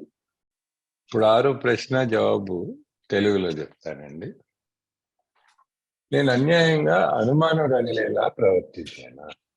వీటికి ఉదాహరణ ఆమె రాసింది ఏంటంటే, వస్తాన వేళకి ఇంటికి రాకపోవడం, నిజాయితీ లేకపోవడం, నేనుగా లేకపోవడం, అంటే నేను ఉన్నదాన్ని ఉన్నట్లుగా ఉండకుండా ముసుగులు తొడుక్కుంటూ ఉంటాను ఎప్పుడు కూడా. నా ఫోన్ దాచేయడం, నాలో ఉన్నవన్నీ చేరిపోయడం, అలాగే నీచంగా కటువుగా మాట ఉండటం, కొంచెం దూరంగా ఉంచడం, దూరంగా ఉండడం, ముభావంగా ఉండడం, తప్పించుకు తిరగడం, విషయాల్ని కానీ మనుషుల్ని కానీ తప్పించుకు తిరగడం, ఇవి నేను అనుమానం రగిల్చేలాగా చేసిన ప్రవర్తన. Okay, 7. Did I unjustifiably arouse bitterness? I'll just start by saying always. Difficult or unpleasant to accept or admit. Cutting, sarcastic, bitter words. Did I try to invoke my partner into unpleasantness or difficulty? Was I sarcastic or cutting with my words or actions? If so, what position was I protecting or trying to gain by invoking bitterness in my partner? Was I mean and egotistical, or was I angry, bitter, or self-pitying myself? If I was angry, bitter, or self-pitying myself, go back and list this instance in your grudge and or fear inventory. So 7వ ప్రశ్న వచ్చేటప్పటికి ఇక్కడ ఏం రాసిందంటే, ఇతరులలో నేను ఎప్పుడైనా ఏ విషయంలో అయినా అన్యాయంగా ద్వేషం రగిలేలా ప్రవర్తించానా అన్నది ఉంది. ద్వేషం రగిలించడం అంటే ఏంటండి? ఇక్కడ బిట్టర్నెస్ అని ఉంది ఇంగ్లీష్ లో. బిట్టర్ అంటే చేదు, కాబట్టి వాళ్ళలో చేదు భావం, కటుత్వం నేను రగిలించేలాగా ఎలా ప్రవర్తించాను అన్నది దీనికి సారాంశం. నేను ముక్క అనువాదం చేయలేకపోతున్నందుకు చింతిస్తున్నాను, కానీ వీలైనంత చేస్తా. సో ఈ బిట్టర్నెస్ అంటే ఈ చేదు వాళ్ళకి కలగడం ఎందుకు కలుగుతుంది అంటే, మొట్టమొదటి విషయం ఏంటంటే, ఇది ఒప్పుకోవడం చాలా కష్టము. ఒప్పుకోవడం మనకి ఇబ్బంది కలిగించే విషయం ఇది. నేను ఇది ఎలా నిర్వచించగలను అంటే, నా ప్రవర్తన ఎలా ఉంటుందంటే, అవతల వాళ్ళని కోసేసినట్టు మాట్లాడడం, వ్యంగ్యంగా మాట్లాడడం, నేను వాడే పదాలు కఠినమైనవి, కటువి ఉండడం. నేను ఎప్పుడైనా నా భాగస్వామి ఇటువంటి భావాలకి గురి చేసేలాగా ప్రవర్తించానా లేక మాట్లాడాను? నేను ఎప్పుడైనా వ్యంగ్యంగా మాట్లాడానా అతని మీద లేక ఆమె మీద? వాళ్ళని కోసేసినట్టుగా మాట్లాడాను, వాళ్ళని తక్కువ చేసినట్టుగా మాట్లాడానా, లేకపోతే అలాంటి చర్యలు ఏమైనా చేశానా? అలా చేసినప్పుడు నేను ఎందుకు చేశాను? అది నేను దేనైనా పదిలిపరచుకోవడానికి, భద్రపరచుకోవడానికి, దాచుకోవడానికి ఏమైనా చేశానా, లేక ఏదైనా లాభాపేక్షతో చేశానా అనేది ఆలోచించుకోవాల్సిన అవసరం ఉంది. నేను నీచంగా ప్రవర్తించానా, స్వార్థ చింతనతో ప్రవర్తించానా, లేక కోపంగా ఉన్నానా, కటువుగా ఉన్నానా, లేకపోతే నా మీద నేను ఆత్మజాలి పడుతూ అతన్ని 4 మాటలు అన్నానా, ఆమె 4 మాటలు అన్నానా? నేను ఒకవేళ కోపంగా ఉన్నాను, కటువుగా ఉన్నాను, లేకపోతే ఆత్మజాలితో ఉన్నాను అంటే మరొక్కసారి వెళ్ళి ఆ రిసెంట్మెంట్ లిస్ట్లోను, ఆ ఫియర్ లిస్ట్లోను, అంటే భయాల లిస్ట్లోను, కోపాల లిస్ట్లోను కూడా రాసుకోవాల్సిన అవసరం ఉంది. ఎందుకంటే ఈ చేదుగా ప్రవర్తించడం, ద్వేషంగా ప్రవర్తించడం, లేక కోపం, లేక ఆత్మజాలి, ఇవన్నీ కూడా మళ్ళీ ఆ కోపం రిసెంట్మెంట్ లో కూడా భాగాలే. ఇందులో భయం పాలు కూడా ఉంది, అక్కడ రాసుకోవాల్సిన అవసరం ఉన్నది అని గుర్తు చేస్తున్నారు. ఇప్పుడు ఉదాహరణ చెప్తారు. Yes please Belinda. I am on bitterness, right? You are. Did I unjustifiably arouse bitterness? I'm mean, angry, nag, disrespectful, don't do what I say I'm going to do. I'm not being on time, run late. I'm sarcastic, belittle, demeaning, pout, vengeful. I use hurtful words and I lie. ఇప్పుడు 7వ ప్రశ్నకి తెలుగులో అనువాదం అండి. నేను అన్యాయంగా ద్వేషం రగిలేలా ప్రవర్తించానా ಅಂತ అడిగాం కదా, దానికి జవాబు ఉదాహరణ రాసుకున్నారంటే, నీచంగా కోపంగా ఉండడం అవతల వాళ్ళ తరపు, తప్పులు ఎంచుతూ ఉండడం, అమర్యాదగా ఉండడం, చేస్తా అన్న పని చేయను, సమయం పాటించకుండా ఆలస్యం చేస్తూ ఉండడం, వ్యంగ్యం, అవతల వాళ్ళు తక్కువ చేసి అవమానించి మాట్లాడడం, బెట్టు చేయడం, ప్రతీకార భావంతో ఉండడం, నొప్పించే మాటలు అనడం, అబద్ధాలు చెప్పడం, ఇవన్నీ కూడా ద్వేషం రగిలేలా నేను ప్రవర్తించడం. Yes Belinda, we can move to 8. Where was Thank I you. at 4? Where was the fault? Yes. When we saw our faults, we listed them. Faults are shortcomings, flaws, defects of character. We placed them before us in black and white. This means write them down. The confession of shortcomings is required for a successful consummation of this process. Do I see the exact nature of my defects? In this relationship inventory, what are the flaws in my makeup which caused my failures? In other words, what are the basic standards in my moral or ethical qualities that block me from God and my fellows? Write exactly how they look for you. List for step 6. ఇప్పుడు 8వ ప్రశ్న అండి. Big book లో రాసిన ప్రశ్న చదివిన జాబితాలో ఏముందంటే మనం ఎక్కడ తప్పు చేసామండి. సో తప్పులు అంటే ఏంటండి? తప్పుల్లో రకరకాలు. ఒకటి ఏంటంటే షార్ట్ కమింగ్స్ అంటే కొరతలు, ఫ్లాస్ అంటే మాలోని లోపాలు, డిఫెక్ట్స్ ఆఫ్ క్యారెక్టర్ అంటే గుణదోషాలు, ఇవన్నీ కూడా తప్పులే. ఇవి మనం కాగితం మీద కలం పెట్టి రాయటం అత్యవసరం.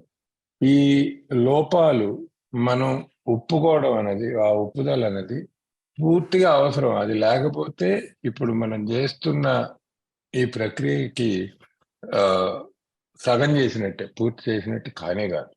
నేను నిజంగా నాలోని ఈ దోషాలను చూడగలుస్తున్నాను, క్లియర్గా చూడగలుస్తున్నాను, ఉన్నట్టు చూడగలుస్తున్నాను. ఈ సంబంధాలతో ఉన్న ఈ జాబితాలో వ్యక్తిగతం కానీ లైంగికం కానీ నా వ్యక్తిత్వంలో ఉన్న లోపాలు ఏంటి, ఎందుకు నేను ఈ సంబంధంలో తక్కువ అయ్యాను, నేను ఎందుకు విఫలం అవుతూ ఉంటాను అప్పుడప్పుడు లేక పూర్తిగా, ఇవన్నీ కూడా నేను ఎక్కడి నుంచి తెచ్చుకురావాలంటే నైతికంగా కానీ లేకపోతే నా విలువలు కానీ ఏమిటి, ఆ విలువలకు కానీ నేను అనుకున్న నైతికత కానీ నేను ఎక్కడ తక్కువ అయిపోతున్నాను, అయిన ప్రతిసారి నేను దేవుడికి నాకు మధ్యన ఎలాగ అడ్లు ఏర్పడుతున్నాయి, అడ్లు ఏర్పడడం వల్ల నేను దేవుని పని, నా తోటి వాళ్ళకి నేను సహాయం చేయాల్సిన పని చేయలేకుండా ఎలా ఉన్నాను అన్నది పూర్తిగా ఒక కలం పెట్టి నల్ల కలంతో తెల్ల కాగితం మీద రాయమని చెప్పారు. Yes madam, you can go to 8. Example. Okay. Where was I at fault? Well, all of the above.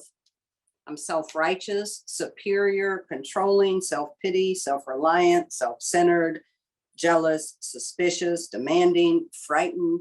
I have financial insecurity. I'm judgmental, intolerant, negative self-talk, critical, prideful, greedy, avoid. I'm driven by my belief systems. I assign myself and others a role and no communication. ఈ ప్రశ్నకి నేను ఎక్కడ తప్పు చేశాను అన్నదానికి ఒక పెద్ద పట్టి ఉంది. పైవన్నీ కూడా ఇందులోకి వస్తాయని మొట్టమొదటి విషయం. అది కాకుండా అహంకారంగా నేను ఎప్పుడు ఎక్కువైనట్లు ఉండడం, గొప్పదాని అన్నట్లు ఉండడం, అదుపులో ఉంచుకునే ప్రయత్నం చేయడం, పక్క వాళ్ళని నియంత్రించడానికి ప్రయత్నం చేయడం, ఆత్మజాలి కలిగి ఉండడం, స్వయం సమృద్ధిగా ఉన్నాను అనుకోవడం, స్వార్థ చింతనతో ఉండడం, అసూయ అనుమానంతో ఉండడం, దబాయిస్తూ ఉండడం, పక్క వాళ్ళని భయం నిండి ఉండడం, ఆర్థిక అభద్రతా భావం, ఎప్పటికప్పుడు ఆక్షేపిస్తూ ఉండడం, ఓర్వలేనితనం, నన్ను నేనే అవమానించుకోవడం, ఎప్పుడు నేను తక్కువ చేసి మాట్లాడుకోవడం, విమర్శనాత్మకమైన ధోరణి, గర్వం, దురాశ, విషయాన్ని కానీ మనిషిని కానీ తప్పి చూసేయడం, నా నమ్మకాల ప్రకారమే నడుచుకుంటాను అన్న భావం, నేను ఇతరులు ఏ పాత్ర పోషించాలో కూడా నేను నిర్ణయిస్తాను అనమాట. నేను ఇతరులు ఏ పాత్ర పోషించాలి నా జీవితంలో. అన్యోన్యత లేకపోవడం, ఇవన్నీ కూడా నేను చేసిన తప్పులే అని చెబుతున్నారు. Yes, the next one. Okay, what should I have done instead? In preference, as a preferred or accepted alternative. In this relationship, it may be true that you shouldn't have been involved. If that's true, where were you really? If that's true, what were you really up to, and at whose expense? Was it selfish or not? Write down what you were really up to, then look past just not having gotten involved. What could I have done differently while in this relationship? Write it down. Make sure you are especially explicit with question number 9. You will refer back to this for writing your sex ideal. So ఈ తప్పులు అవగానే, ఈ తప్పులు కాకుండా నేను ఏం చేసి ఉండాల్సింది అన్నది ప్రశ్న. అంటే తప్పు బదులు ఏం చేసి ఉండాల్సింది అని రాసింది బిగ్ బుక్ లో. ఇది 9వ ప్రశ్న. దీనికి అర్థం ఏంటి? ఏం చేసి ఉండాల్సింది ఏంటి? నేను ఎలాంటి ప్రవర్తన ఎంచుకోవాల్సింది, ఏది ఎంచుకుంటే దేవుడికి నచ్చుండేది అన్న విషయం ఆలోచించాను. ఈ సంబంధంలో అసలు ఈ ప్రవర్తన ఉండకుండా నువ్వు ప్రవర్తించాల్సిన అవసరం, అసలు ఇలా ఉండకుండా ఉండాల్సిందే నిజమేమో. ఒకవేళ నిజమైతే అసలు అవన్నీ చేస్తున్నప్పుడు, ఈ తప్పులన్నీ చేస్తున్నప్పుడు నీ బుర్రలో ఏం నడుస్తుంది? అసలు ఎందుకు చేసేవి ఇవన్నీ? చేయడం వల్ల ఎవరికి హాని కలిగింది, ఎవరికి ఇబ్బంది కలిగింది ఆలోచించాలి. ఇది స్వార్థమా కాదా? నిజంగా నువ్వు ఏం చేయదలుచుకున్నావు, ఎందుకు ఈ తప్పులు జరిగాయి అన్నది ఒక్కసారి లోతుగా పరిశీలించుకొని కాగితం మీద రాసుకోవాలి. అప్పుడు నేను ఇందులో ఈ సందర్భంలో ఉన్నాను, ఈ తప్పు చేశాను అన్నది మాత్రమే కాకుండా మళ్ళీ నెక్స్ట్ ప్రశ్న ఏంటంటే వేయాల్సింది, ఇదే సంబంధంలో ఉండగా, ఈ మనిషితోనే ఉండగా నేను వేరేగా ఏం చేసి ఉండాల్సింది అది కూడా రాసుకోవాలి. రాసుకుంటే అప్పుడు మనం ఎంత విదితంగా ఇది రాసుకుంటే, ఎంత స్పష్టంగా రాసుకుంటే, మనం ఇందాక చెప్పుకున్నాం కదా, భగవంతుడు మనకి ఏ ఆదర్శం నిర్దేశించాడు అన్న దాని వైపుకు మనం సాగుతున్నాం అని బిగ్ బుక్ లో ఉంది. మరి ఆ ఆదర్శం ఏమిటి అని తెలుసుకోవాలంటే ఇక్కడ స్పష్టంగా రాసుకోవడం చాలా ముఖ్యం. ఇవే మన ఆదర్శంలోని భాగాలు అవుతాయి రేపు తర్వాత రాశారు.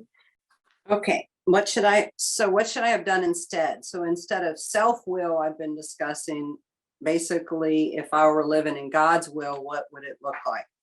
So I'd be honest, authentic, considerate, trust God, giving, grateful, thankful, complimentary, humble, communicate, surrender, pause, be led by God, selfless, courageous, thoughtful, be of service, affectionate, attentive, understanding, forgiving, loving, tolerant, kind, pure, vulnerable, secure, responsible, sober, confident, worthy, equal, gentle, respectful, supportive, open-minded, willing, committed. Is that good or you want more?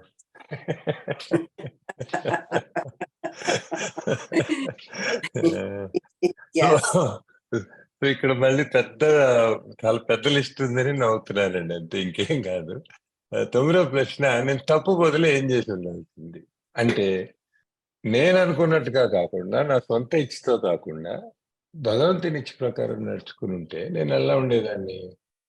నిజాయితీగా ఉండేదాన్ని, నేనుగా ఉండేదాన్ని, ఏ ముసుగులు లేకుండా, ఏ కవచాలు నా చుట్టూ వేసుకోకుండా. తన్ను పట్టించుకుంటూ ఉండాల్సింది, అవతల వాళ్ళని పట్టించుకునేలాగా ఉండాలి. భగవంతుని విశ్వసించవలసింది, పంచి ఇచ్చే గుణం అలవర్చుకోవాలి. ఎప్పుడు తీసుకోవడమే కాక ఇవ్వడం కూడా నేర్చుకోవాలి.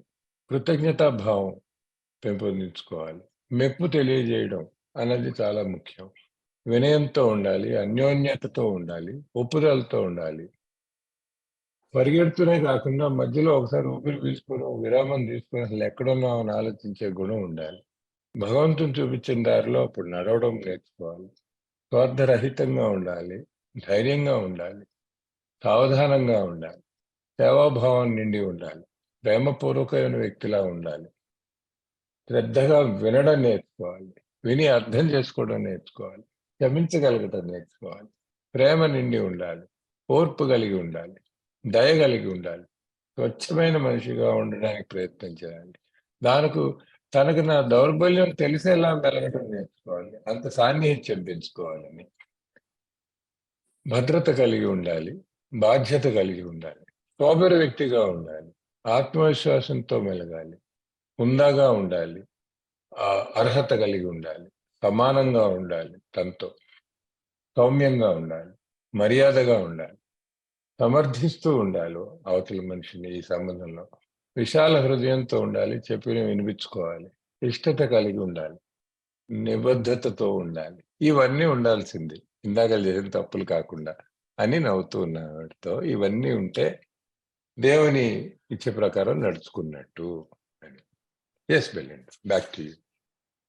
So I'm going to just say one of the prayers again, where it says, we ask God to mold our ideals and help us live up to them. And then if you go down to the bottom of that page, you just had up okay, yeah, so that's on page 69 for me. I think 67 for you. 68, yeah, right. Yeah, but go ahead. Yeah, 68, okay. Yeah. So if you go to that other page, the typed up one with definitions. Yeah, all the way at the very end where it says, here we start collecting notes for our future sex ideal. And that's the prayer that I just said. It says, based on what you have seen as objectionable in this inventory and question 9. So 1 through 8 is all objectionable to me. It says, start listing ideas for the role God would assign you in this relationship. And that list starts off from the answer to question 9. It says, just to the extent that you think he would have you, and humbly rely on him. Here's the prayer again. Ask God to mold your ideas and help you live up to them. After you have inventoried all your relationship, take these notes into prayer and come up with an idea. So what I do is take that number 9, I pray some more, basically asking God to help me see the truth so I can have some future idea of how I want to show up in relationships. You want to translate? Sure. ఇప్పుడు ఈ 9 ప్రశ్నలు అయ్యాక ఒక ప్రార్థన, ఇందాక మొదటి ప్రార్థన పెట్టుకున్నాం కదా, మన తెలుగు పుస్తకంలో 68 పేజీలో ఏమనుంది? మా ఆదర్శాలను చక్కగా మలచమని, మేము వాటికి అనుగుణంగా నడుచుకునేలా చేయమని మేము భగవంతుని వేడుకున్నాము అని ఉంది. సో ఈ ఆదర్శాలని చక్కగా మలచమని అడగడానికి ఆ ఆదర్శం ఏమిటి అన్నది ఈ 9 ప్రశ్నలు జవాబు చెప్పుకున్నాక ఆ 9వ ప్రశ్నలోంచే వస్తుంది ఆదర్శం అనేది.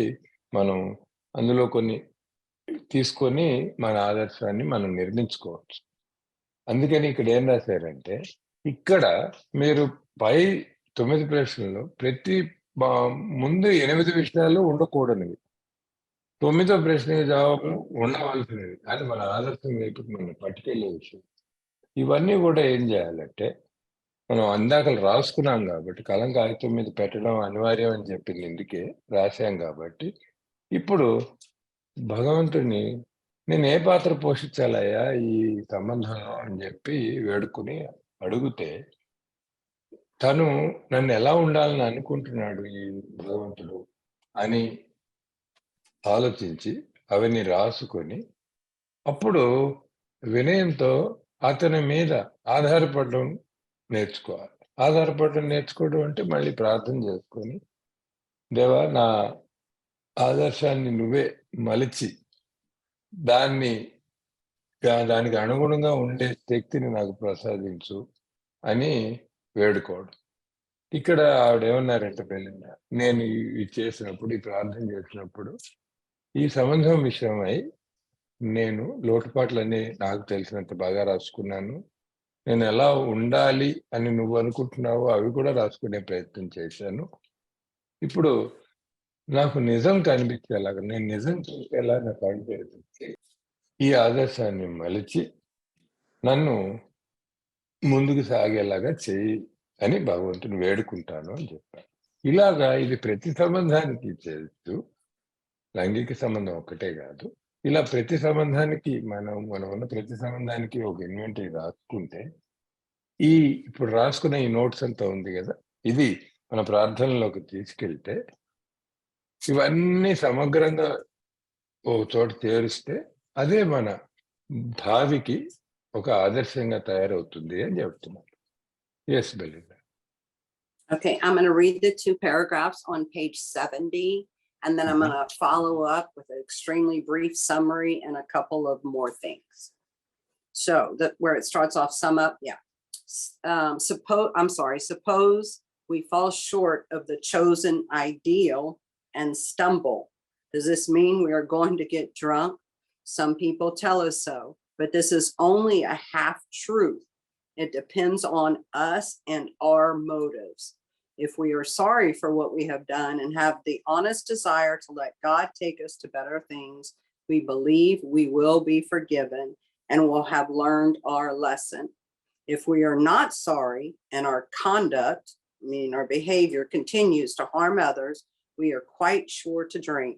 We are not theorizing. These are facts out of our experience. So to sum up about sex or our conduct or behavior, here's the third prayer. We earnestly pray for the right ideal, for guidance in each questionable situation, for sanity, and for the strength to do the right thing. If sex is very troublesome, we throw ourselves the harder into helping others. We think of their needs and work for them. This takes us out of ourselves. It quiets the imperious urge when to yield would mean heartache. Should I just read those 2 paragraphs, Belinda, in Telugu? Yes, please. Thank you. So ఇప్పుడు ఏమన్నారంటే, ఇక్కడ big book లో మరొక 2 పారాగ్రాఫ్లు చదివి నేను క్లుప్తంగా ఇవాళ జరిగింది ఏంటి అని సారాంశం చెప్తాను అన్నారు బెలిండా. సో మొట్టమొదట మన తెలుగు పుస్తకంలో 64 పేజీలో ఉన్న 2 పారాలు చదివానండి. మేము ఆశించిన ఆదర్శాలను అందుకోలేక తడబడ్డాం అనుకోండి, దాని అర్థం తాగడానికి మేము సిద్ధపడుతున్నామనేనా? కొంతమంది అలా అంటూ ఉంటారు, కానీ ఇది అర్ధ సత్యం మాత్రమే. అది మన మీద, మన ఉద్దేశాల మీద ఆధారపడి ఉంటుంది. మేము చేసిన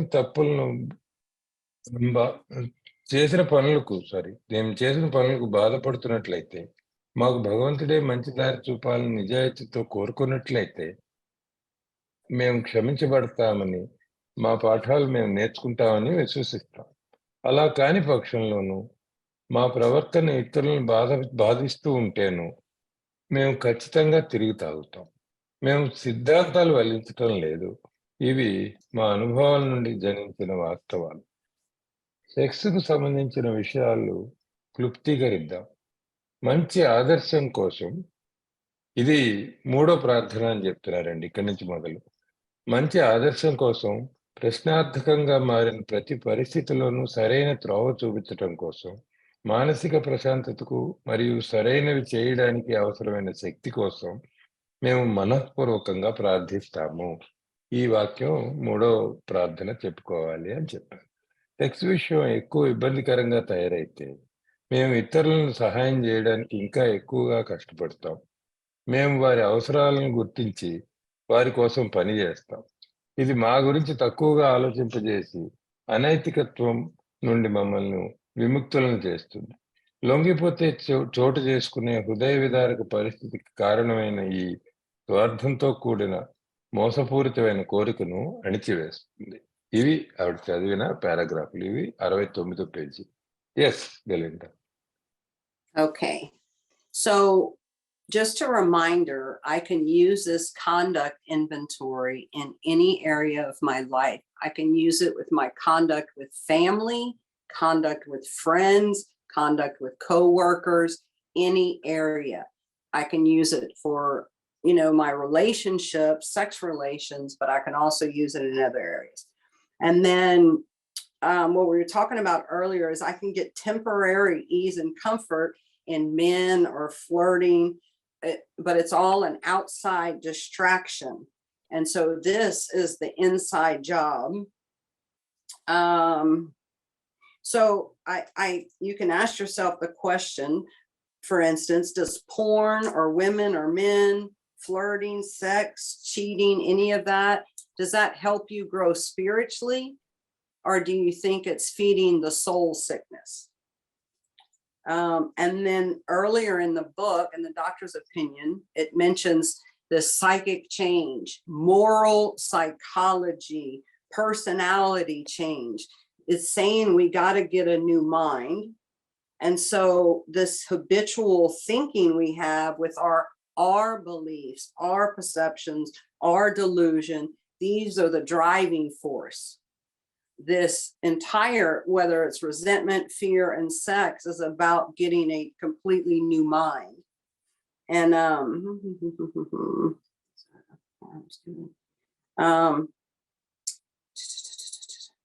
okay, do you want to translate that, and then I'll do a little bit more, and then we can open for questions? Sounds good. So ఇప్పుడు మరొకసారి గుర్తు చేయడం ఏంటంటే, ఇది కేవలం లైంగిక సంబంధాలకి మాత్రమే పరిమితం కాదు. ఇంతవరకు మనం ఈ 9 ప్రశ్నలు, వాటిని అర్థం చేసుకోవడం, వాటికి మనకు మనమే జవాబు చెప్పుకోవడం, రాసి వాటిని ప్రార్థనలోకి చేర్చుకోవడం, ఒక ఆదర్శం నిర్మించుకోవడం అనేది ప్రతి సంబంధానికి కూడా వర్తిస్తుందండి. అది కుటుంబంతో కావచ్చు, స్నేహితులతో కావచ్చు, మన ఉద్యోగంలో కానీ, వ్యాపారంలో కానీ పనికి రావచ్చు. అన్నిటిలోనూ చేసుకునే ప్రయత్నం చేయొచ్చు, చేయాలి అన్నారు. తర్వాత గుర్తుపెట్టుకోవాల్సిన విషయం ఏంటంటే, సెక్స్ విషయానికి వస్తే, ఇప్పుడు ఎలాగైతే తాగుడు నన్ను తాత్కాలికంగా నేను మర్చిపోయేలాగా చేసిందో, నాలోంచి నన్ను బయటికి పట్టుకెళ్ళిందో, కాసేపు పాటు కాస్త సవానుగా, ఆనందంగా, ప్రశాంతంగా, కాస్త చిరాకులు లేకుండా నన్ను కలుగజేసిందో, అదే పనులు ఇవి కూడా చేస్తున్నాయని గ్రహించాలి.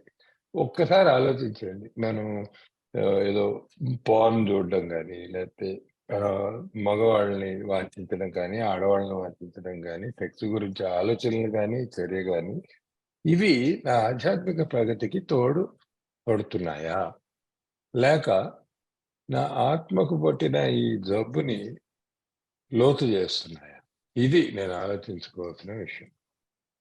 ఆలోచించగా నేను తెలుసుకున్నది, నేను నేర్చుకున్నది ఏంటంటే, ఇది కొత్త ఆలోచన పద్ధతికి దారి తీసుకోవాలి మనం. ఎలాగైతే డాక్టర్ గారి అభిప్రాయంలో చెప్పాడో, నా సమస్య ఏంటి అంటే, నేను ప్రపంచాన్ని ఎలా చూస్తానో నా దృష్టి, వక్ర దృష్టి, నాలో ఉన్న భ్రమలు, నాలో ఉన్న ఆలోచనలు, అవే నన్ను ఇబ్బంది పెట్టేవి. నా ప్రాబ్లం అంతా ఇక్కడ నా మనసులో, నా మేధస్సులో ఉంది అని డాక్టర్ గారి అభిప్రాయంలో చెప్పినట్టుంది. కాబట్టి ఇప్పుడు నాకేం కావాలి? ఒక కొత్త మనసు, సరికొత్త మనసు కావాలి. ఆ సరికొత్త మనసుని సరికొత్త ఆలోచన పరిధిలోకి తెచ్చుకోవాల్సిన ప్రక్రియే మనం ఇప్పుడు చేస్తున్నది అని చెప్పారు.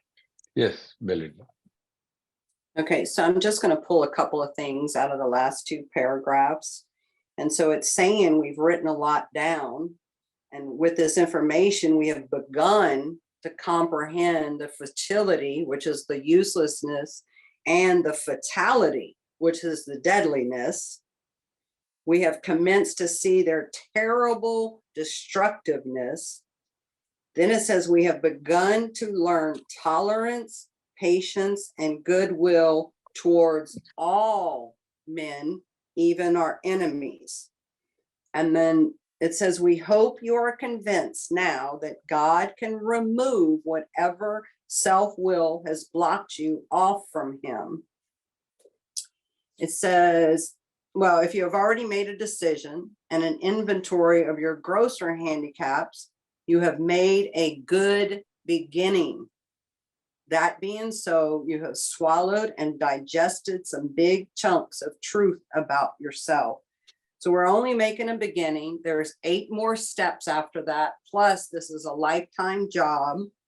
And when I look back at the inventory, I mean, that's a bunch of big chunks of truth about myself, right? Okay. Yeah ఇప్పుడు పుస్తకంలో కొన్ని వాక్యాలు చదివి చెప్పారండి. ఒకటి ఏంటంటే మన క్రోధావేశాలు కానీ, మన భయాలు కానీ, లేకపోతే ఈ సెక్స్ గురించి మనం చేసుకున్న జాబితాలు కానీ తెలిసేవి ఏంటంటే ఇవన్నీ ఉట్టి పనికిరానివి ఒకటి, 2 ప్రాణాంతకమైనవి. ఈ విషయం గుర్తుపెట్టుకోవాల్సిన అవసరం ఉంది అని చెప్పారు. తర్వాత ఏం చెప్పారు, ఇదంతా చేసినాక ఇప్పుడు బిగ్ బుక్‌లో చదువుతున్నా. జబ్బుపడిన మనుషులుగా మేము భావించే మా శత్రువులను కూడా కలుపుకొని అందరి పట్ల సహనం, ఓర్పు, సమ్మతి కలిగి ఉండనారంభించాం. మా ప్రవర్తన ద్వారా మేము బాధపెట్టిన వారికి జాబితా తయారు చేస్తాం. మాకు చేతనైనంత మేరకు గతాన్ని సరిదిద్దడానికి మేము సిద్ధపడ్డాము అని ఒకటి చెప్పారు. తర్వాత ఆఖరి వాక్యాలు ఉన్నాయండి మన ఈ 5వ అధ్యాయంలో. ఏం రాశారంటే, మీరిప్పటికే నిర్ణయం తీసుకుని మీ తీవ్రమైన లోపాల, ప్రతిబంధకాల జాబితా తయారు చేసుకున్నట్లయితే మీరు ఈ మాట గమనించమన్నారు. శుభారంభం చేసినట్లే. అలా జరిగినప్పుడు మీ గురించిన చాలా వాస్తవాన్ని 100కి 100 పాళ్ళు మీరు అవగాహన చేసుకున్నట్లే. ఇక్కడ ఆవిడ కలిపిన మాట ఏమిటంటే, శుభారంభం అన్న మాట గుర్తుపెట్టుకోండి. ఇది ఇంకా ఆఖరి అయిపోలేదు. మనకేం పట్టా వచ్చేలేదు. ఇంకా మొదలుపెట్టాము. ఇది ఆరంభం మాత్రమే. దీని తర్వాత మరో 8 సోపానాలు ఉన్నాయని మర్చిపోకండి. 1. 2 ఇది జీవితాంతం చేయాల్సిన ప్రక్రియ. ఒక్కసారి చేసి పక్కన పెట్టే విషయం కాదు. 3వ విషయం, ఆవిడ స్వానుభవం ఏంటంటే, నేను చేసినప్పుడు తప్పకుండా నాకు అనిపించింది ఏంటంటే, ఇదంతా ఒకసారి తిరిగి కిందటి వారం, ఈ వారం రాసుకున్నదంతా చూసుకుంటే చాలా వాస్తవాన్ని నా గురించి నేను మొట్టమొదటిసారి కళ్ళెదురుగుండా 100కి 100 పాళ్ళు అవగాహన చేసుకున్న భావం నాకైతే కలిగింది. ఇది చాలా అవసరమైన ప్రక్రియ అని చెప్పి ఆపారు. Yes, Belinda, Q&A now, or what is your preference?